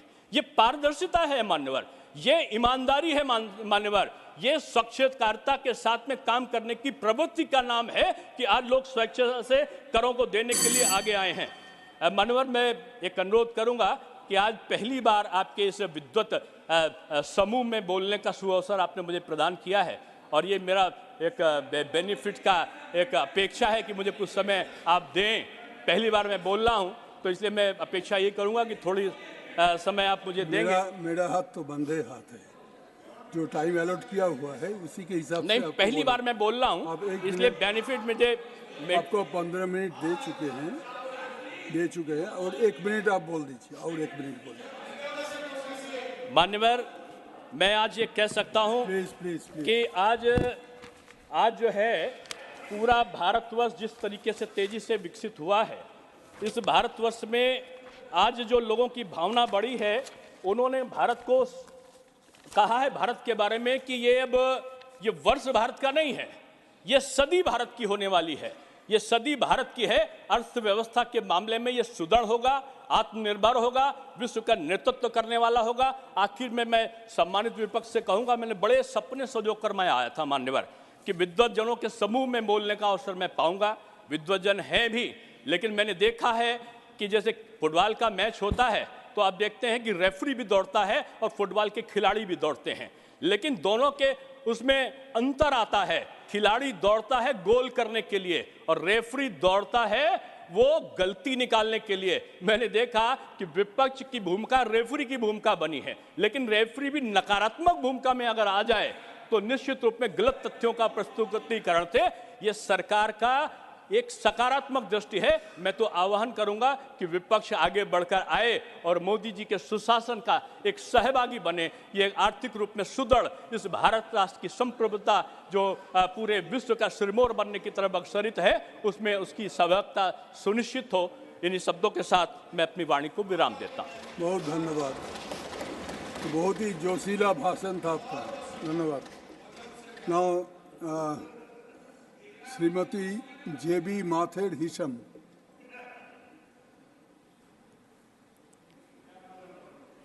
Thank you, sir.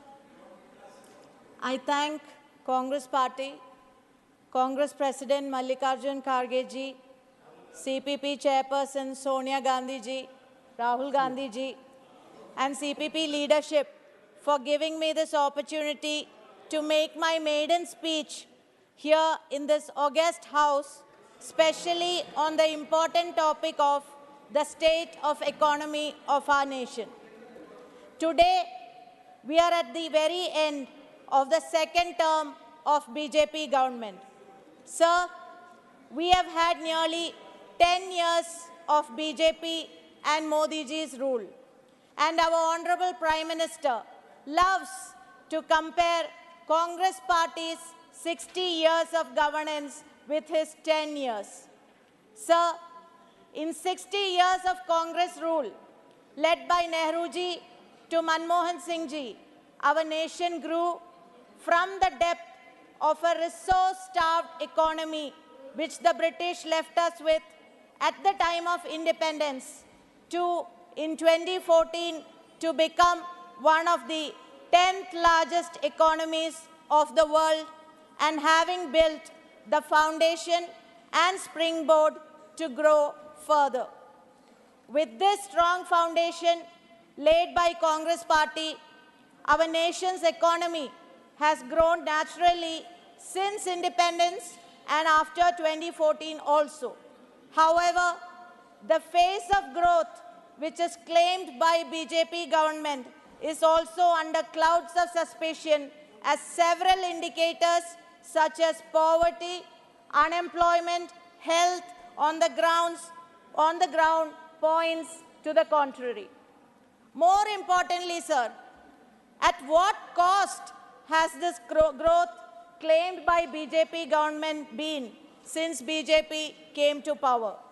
This is an important question for us to decipher the cost of this growth claimed by BJP government that our nation has had to pay since BJP government came to power.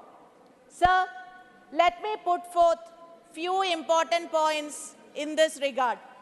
First, our nation's debt, which stood at rupees 58.60 lakh crore, that is 52.20% of GDP, as on 31st March 2014, today is rupees 155.60 lakh crore, that is 57.10% of GDP, which means the debt on every Indian has increased by 2.53 times in the last 9+ years. The astronomical increase in the government's debt due to the Modinomics means that each Indian today has a debt. I mean, India's per capita debt is today rupees 1,09,373 compared to rupees 43,124 in 2014. I respectfully, very respectfully ask our Prime Minister, what is your answer to adding 66,249 debt in 10 years of your government versus 43,124 in 60 years of Congress governments onto the shoulders of every Indian in your 10 years of heading the government? Second, our nation had an unemployment rate of 4.90% in the financial year 2013-14 when Congress Party was in power. The unemployment rate this financial year is hovering around 7.90% plus. I respectfully, very respectfully ask our Prime Minister, what is your answer to the unemployment rate in our nation, almost doubling in your 10-year term of heading the government? Third, India's ranking in Global Hunger Index was 55 in 2014. Today, India's ranking in the Global Hunger Index is 111 out of the 125 countries with sufficient data to calculate Global Hunger Index scores. I respectfully, very respectfully ask our Prime Minister, what is your answer to the ranking of the Global Hunger Index of our nation, falling from 55 to 111 in your 10 years term of heading the government? Fourth, India's ranking in the World Economic Forum Annual Gender Gap Report was 114 in 2014.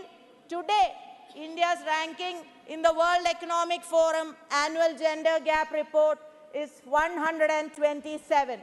I respectfully, very respectfully ask our Prime Minister, what is your answer to the ranking of the World Economic Forum Annual Gender Gap Report of our nation, falling from 114 to 117 in your 10 years term of heading the government.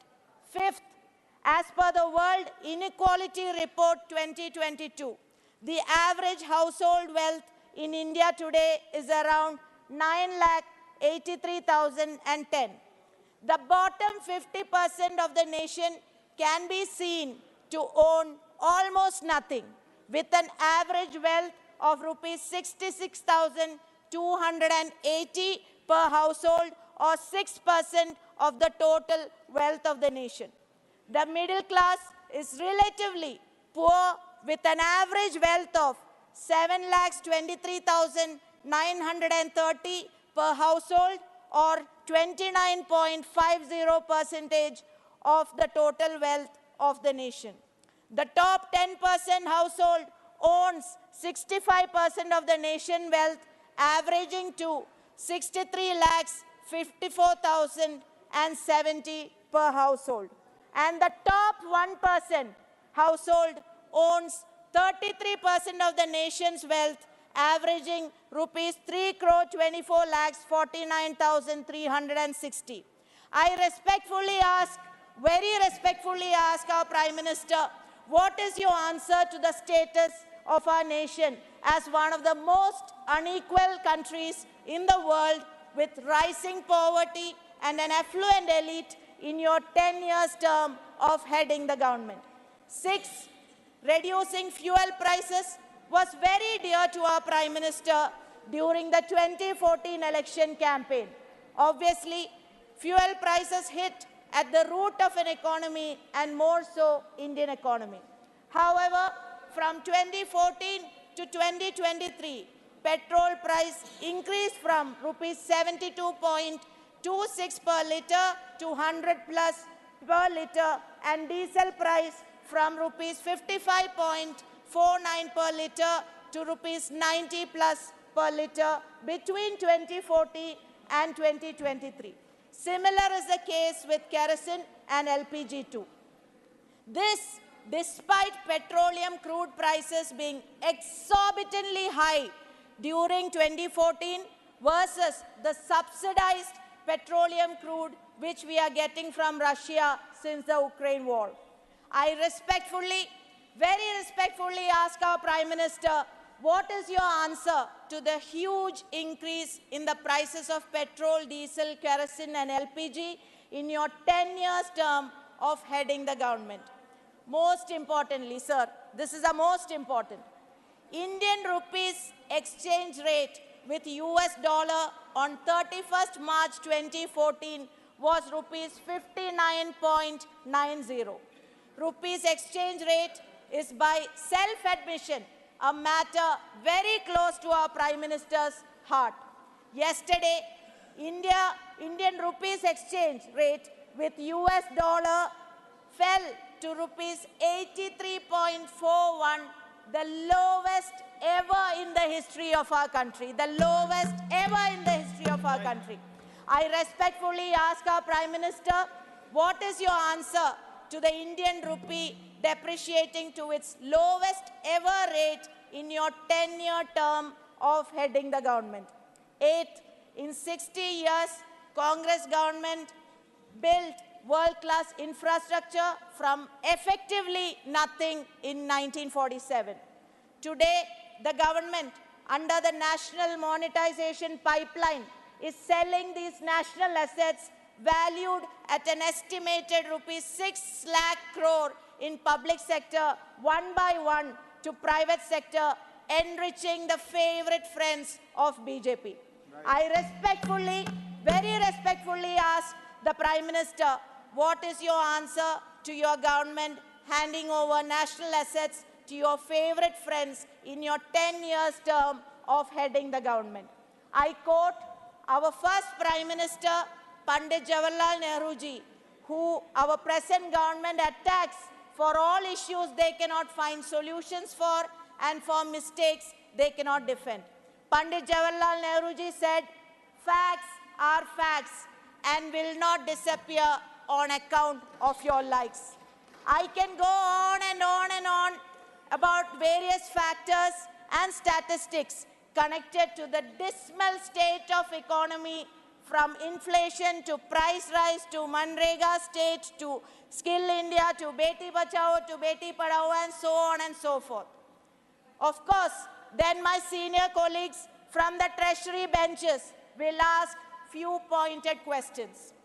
First question they would ask would be, isn't the economy growing? And our answer is, serious questions remain on the realness of the growth claimed by BJP government, as the economy is exhibiting several contra indicators to the claims of the BJP government. Another question which they would ask would be, isn't FDI coming to India? And what we wish to say is that it is only natural that FDI come to India based on the open door liberalized regime initiated by the Congress government, and the reality that MNCs cannot ignore a market as large as India, which the stage was set by the Congress party. Yet another question, the chest-thumping question post the recent election is, did we not win the recent state election? My treasury, from the senior colleagues from the treasury benches, almost all said that. And we wish to say you did win, but very few media has reported that more Indian citizens, hamare deshwasi, voted for Congress party than BJP. About 11 lakhs more Indians voted for Congress party, where BJP polled 4.81 crore votes, Congress party polled 4.92 crore votes. So, we, the Congress party, has been in the heart of India for 138 years, and we, the Congress party, is in the heart of India now despite you wishing us away, and we, the Congress party, will remain in the heart of India despite you wishing for Congress Mukt Bharat. We will continue to oppose your wrongdoings, and we will continue to expose your jumlas. Our India is great. We will work to make her even greater and the greatest in the world. Jai Hind. Thank you. Now, Sri Jawahar Sarkar, your time is 5 minutes. 5 minutes. Thank you, sir. Mr. Jethmalani before me has described lies as lies, big lies or white lies, and statistics.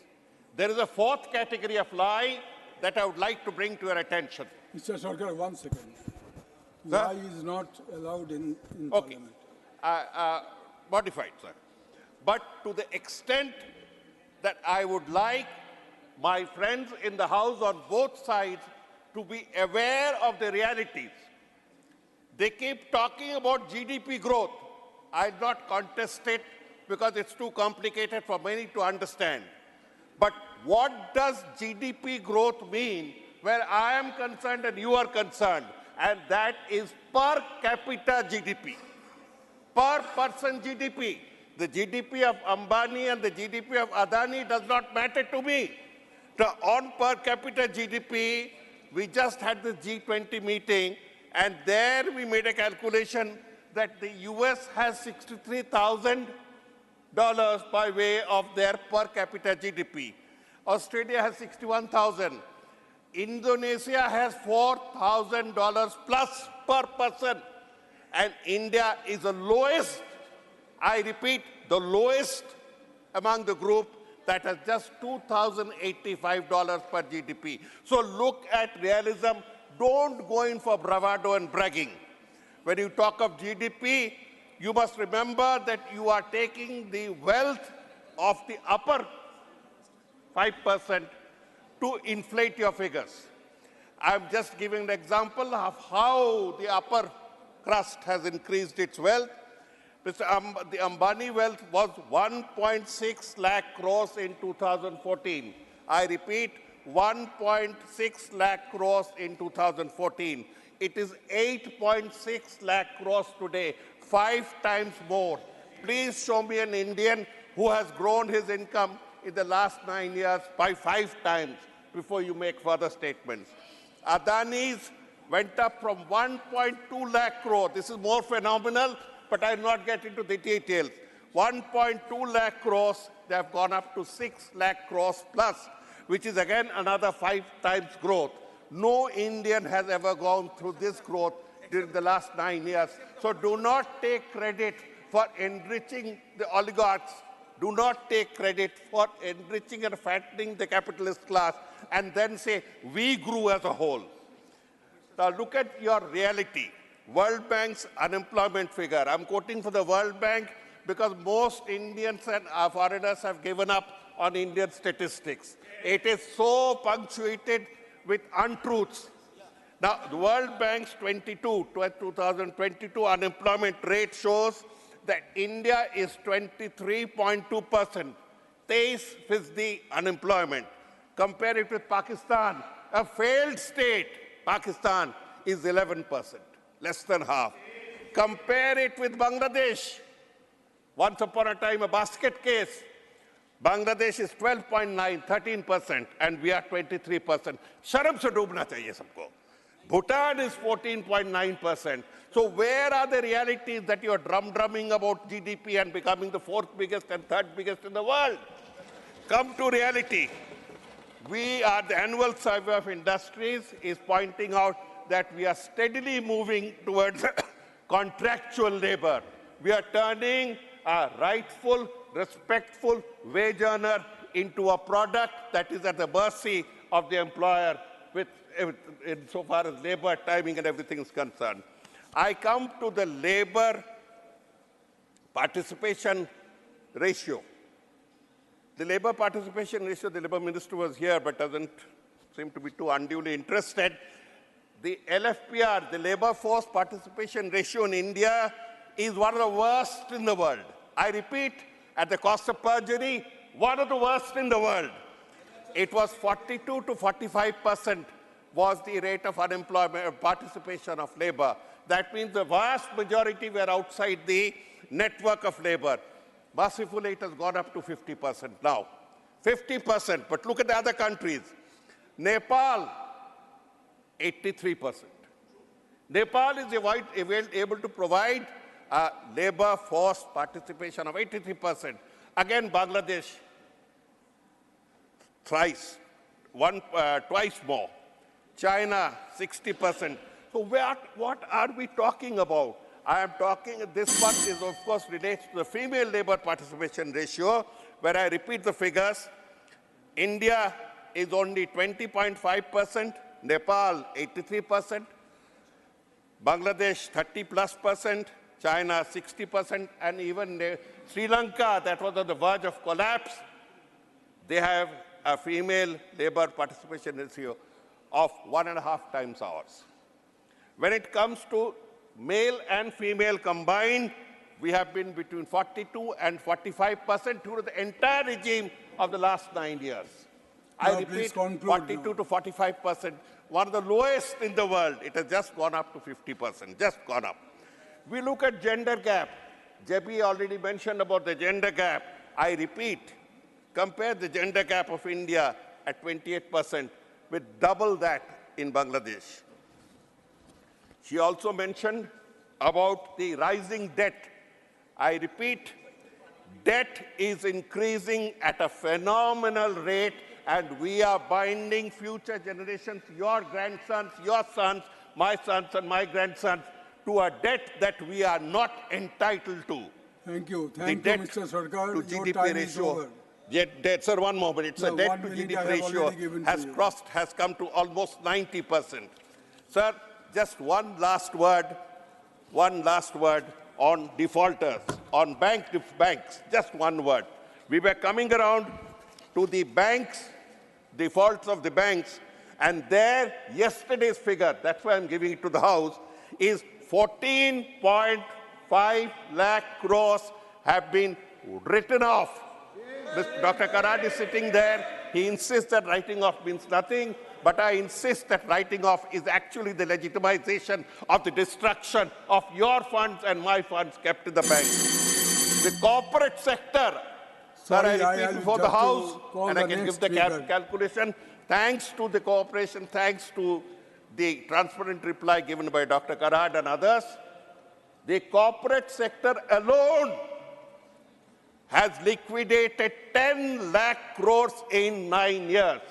10 lakh crores has gone down the drain to save the corporate sector, whereas Narega, there was a minister somewhere here who alone has destroyed one state. Sri P. The poor of the Wilson. state, curse him morning and evening, curse him morning and evening. That Sir, thank you. Sir, don't deduct it from my time, sir. No, Mr. Wilson, please. It is not being recorded. Thank you, Deputy Chairman, sir. Sir, a lot of discussions has happened in this August House, and my earlier speakers have said about how the economic conditions of our country has deteriorated. Sir, I wanted to point out few. When you came to power in the year 2014 and re-elected in 2019, what did you promise? Did you implement these promises? I remind you some of the promises which you have made. You said you will reduce the LPG price, petrol and diesel price. You promised 15 lakhs in each of person's bank account. What happened to the same?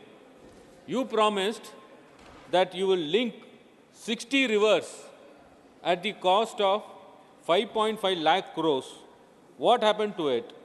You promised 5 trillion economy in the year 2019 to win over for the second time. What is the economy today? In 2016, you promised double farmer income by 2022. What happened to it? You promised cleaning of Ganga. You promised inland waterway transport system.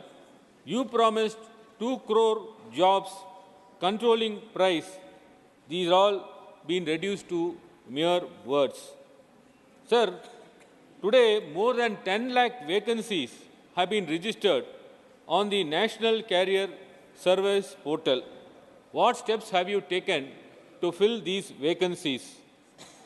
There is a failure in Make in India, Startup India, demonetization, GST regime.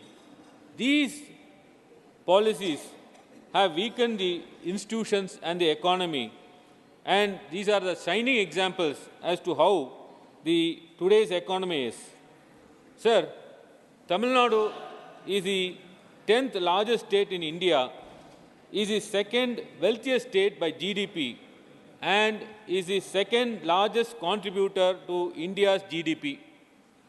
For every 1 rupee that Tamil Nadu contributes to the center, it gets only 29 paisa. This demonstrates the immense contribution made by our state. But what is the return? Today, I will delve into the stepmotherly treatment which my state is facing from the hands of the union government. However, the present government has been helping their corporate friends to earn homogeneous profits and showering non-existent promises to the citizens of the country. Sir, I wanted to ask a question whether the per capita income of every Indian citizen has increased. Sir, the villages are worst affected. There is no agriculture, there is no industrial growth, there is no jobs. Sir, the daily wages, low-income workers are the sufferers because of the price rise in the essential commodities. And, sir, they lead a very miserable life. You have sold all the public sector undertakings which is available in India. The business owners have also been adversely affected by the rise in prices of the essential commodities, as they have been unable to cope up with the rising prices without having to raise the prices of their finished goods and making it difficult for them to survive in this competitive field. Sir, first of all, sir, I wanted to place how our state is meeting a stepmotherly treatment. Sir, there are 17 projects which were floated in Tamil Nadu by the National Highways Authority of India. About 11 projects are pending for more than 3 years because of non-allocation of necessary funds. Sir, the Ministry of Statistics and Programs, they themselves have uploaded in their website on 12/9/2023 that 42 projects in Tamil Nadu, that 2 important projects, including nuclear power projects, are delayed. Sir, my friend was talking about the corona and how it was dealt with. In Tamil Nadu, we have a vaccine park at Chengalpattu district. It was established at a cost of 2,000 crores. Tamil Nadu government has given vast lands. Sir, right from the day when that vaccine park came into existence and so much of investment is being made, not even one vial is being manufactured.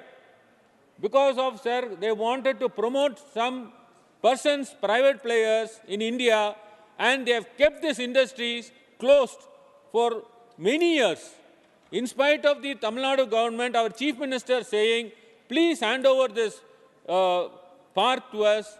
We will manufacture the vaccines. We will supply to the entire India during COVID time. The center showed their deaf ears. They refused to budge. Sir, insofar as the railway projects are concerned, sir, we have a bodybuilding, sir, a factory, that is integral coach factory in Avadi. Sir, if you see the railways, many of the units, sir, have been manufactured from this integral coach factory.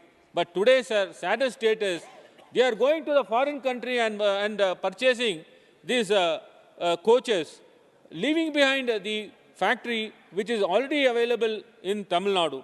Sir, in Chennai Metro Rail projects, sir, phase 2 project, sir, is pending with the Cabinet Committee of Economic Affairs, and the clearances is not being given for the last 2 years in spite of repeated demands. Sir, so far as the Food Corporation of India, the subsidy of 6,500 crores for the PDS rice is not being distributed to Tamil Nadu. Likewise, sir, CMR subsidy of rupees 5,704.09 crores has not been disbursed, sir, to Tamil Nadu. Sir, in CMRL, 50/50 equity shares requested similar to phase 1 is pending with Government of India for cabinet approval. Sir, so far as the Election Commission expenses, sir, 213 crores are pending. Sir, in so far as the Home Guards is concerned, sir, 77.76 crores are pending. Sir, in Tamil Nadu, we have the highest toll plaza, sir. About 55 toll plazas are located, sir. Each and every nook and corner. Sir, as per the Act, you should have only one toll plaza with every 60 kilometers. You can see about 16 excess toll plazas, sir, in Tamil Nadu. All the money that is collected, sir, in these toll plazas are not being utilized, sir, for road infrastructure in Tamil Nadu. And it is drained off. And, sir, the saddest part is the toll fee is increased every year and without any application of mine. Sir, one stretch, our Chief Minister even called the Highway Minister and said that this stretch requires an immediate attention. Sir, sad to say that 6 months have gone, that stretch is yet to be repaired, sir. That is in the Vellore stretch.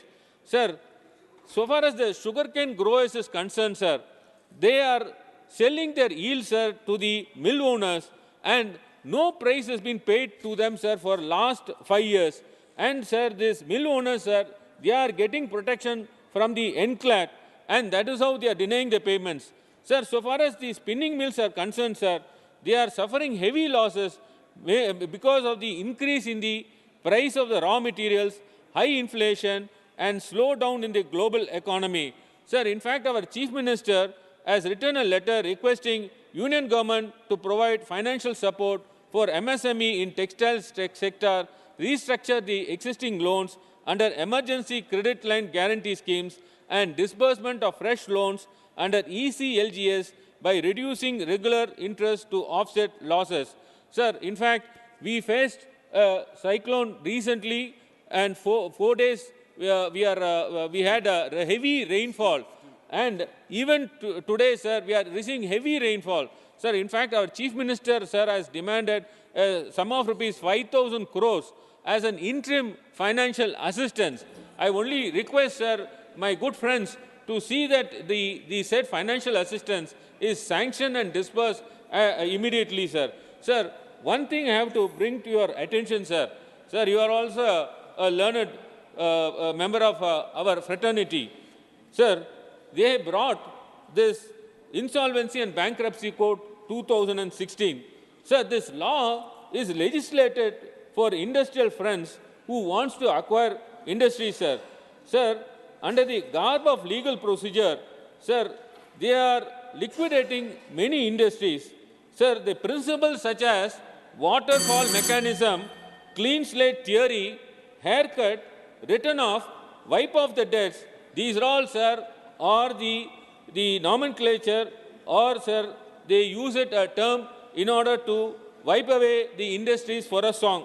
Sir, the regime is nothing but a way to buy expensive assets in discounted rates as they are purchasing through public money, and the public money has no real value in this nation, sir. Thank you very much, sir. Thank you.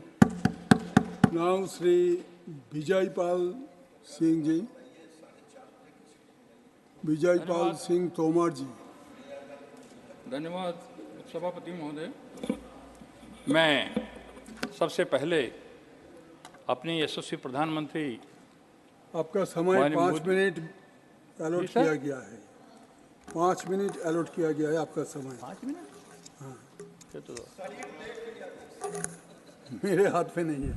मुझे तो ज़्यादा बताया था। चलिए, मोदी जी को धन्यवाद देना चाहता हूँ कि उनके नेतृत्व में विषम परिस्थितियों में भारत की अर्थव्यवस्था विश्व की सबसे तेज़ गति से बढ़ने वाली अर्थव्यवस्था है।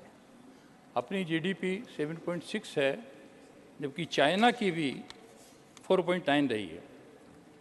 और इसका कारण क्या है? कारण ये है कि प्रधानमंत्री जब आए, उन्होंने पार्लियामेंट की चौखट पर सिर नवा के 14 में ये कहा था, मेरी सरकार गरीब, वंचित, किसान और गांव को समर्पित है। तो कहा, जो संकल्प किया उस पर सिद्धि तक पहुंचाने का काम भी किया। महोदय, चौधरी चरण सिंह के साथ मैंने काम किया था। वो कहा करते थे कि देश की समृद्धि का रास्ता खेत और खलिहान, गांव और गरीब के से होकर गुजरता है।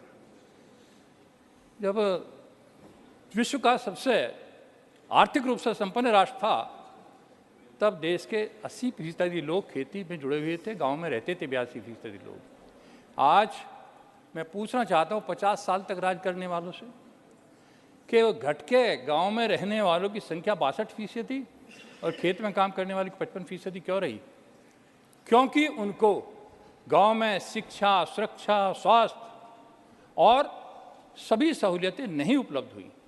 प्रति व्यक्ति गांव पर 1/3 भी खर्च नहीं हुआ शहर के मुकाबले।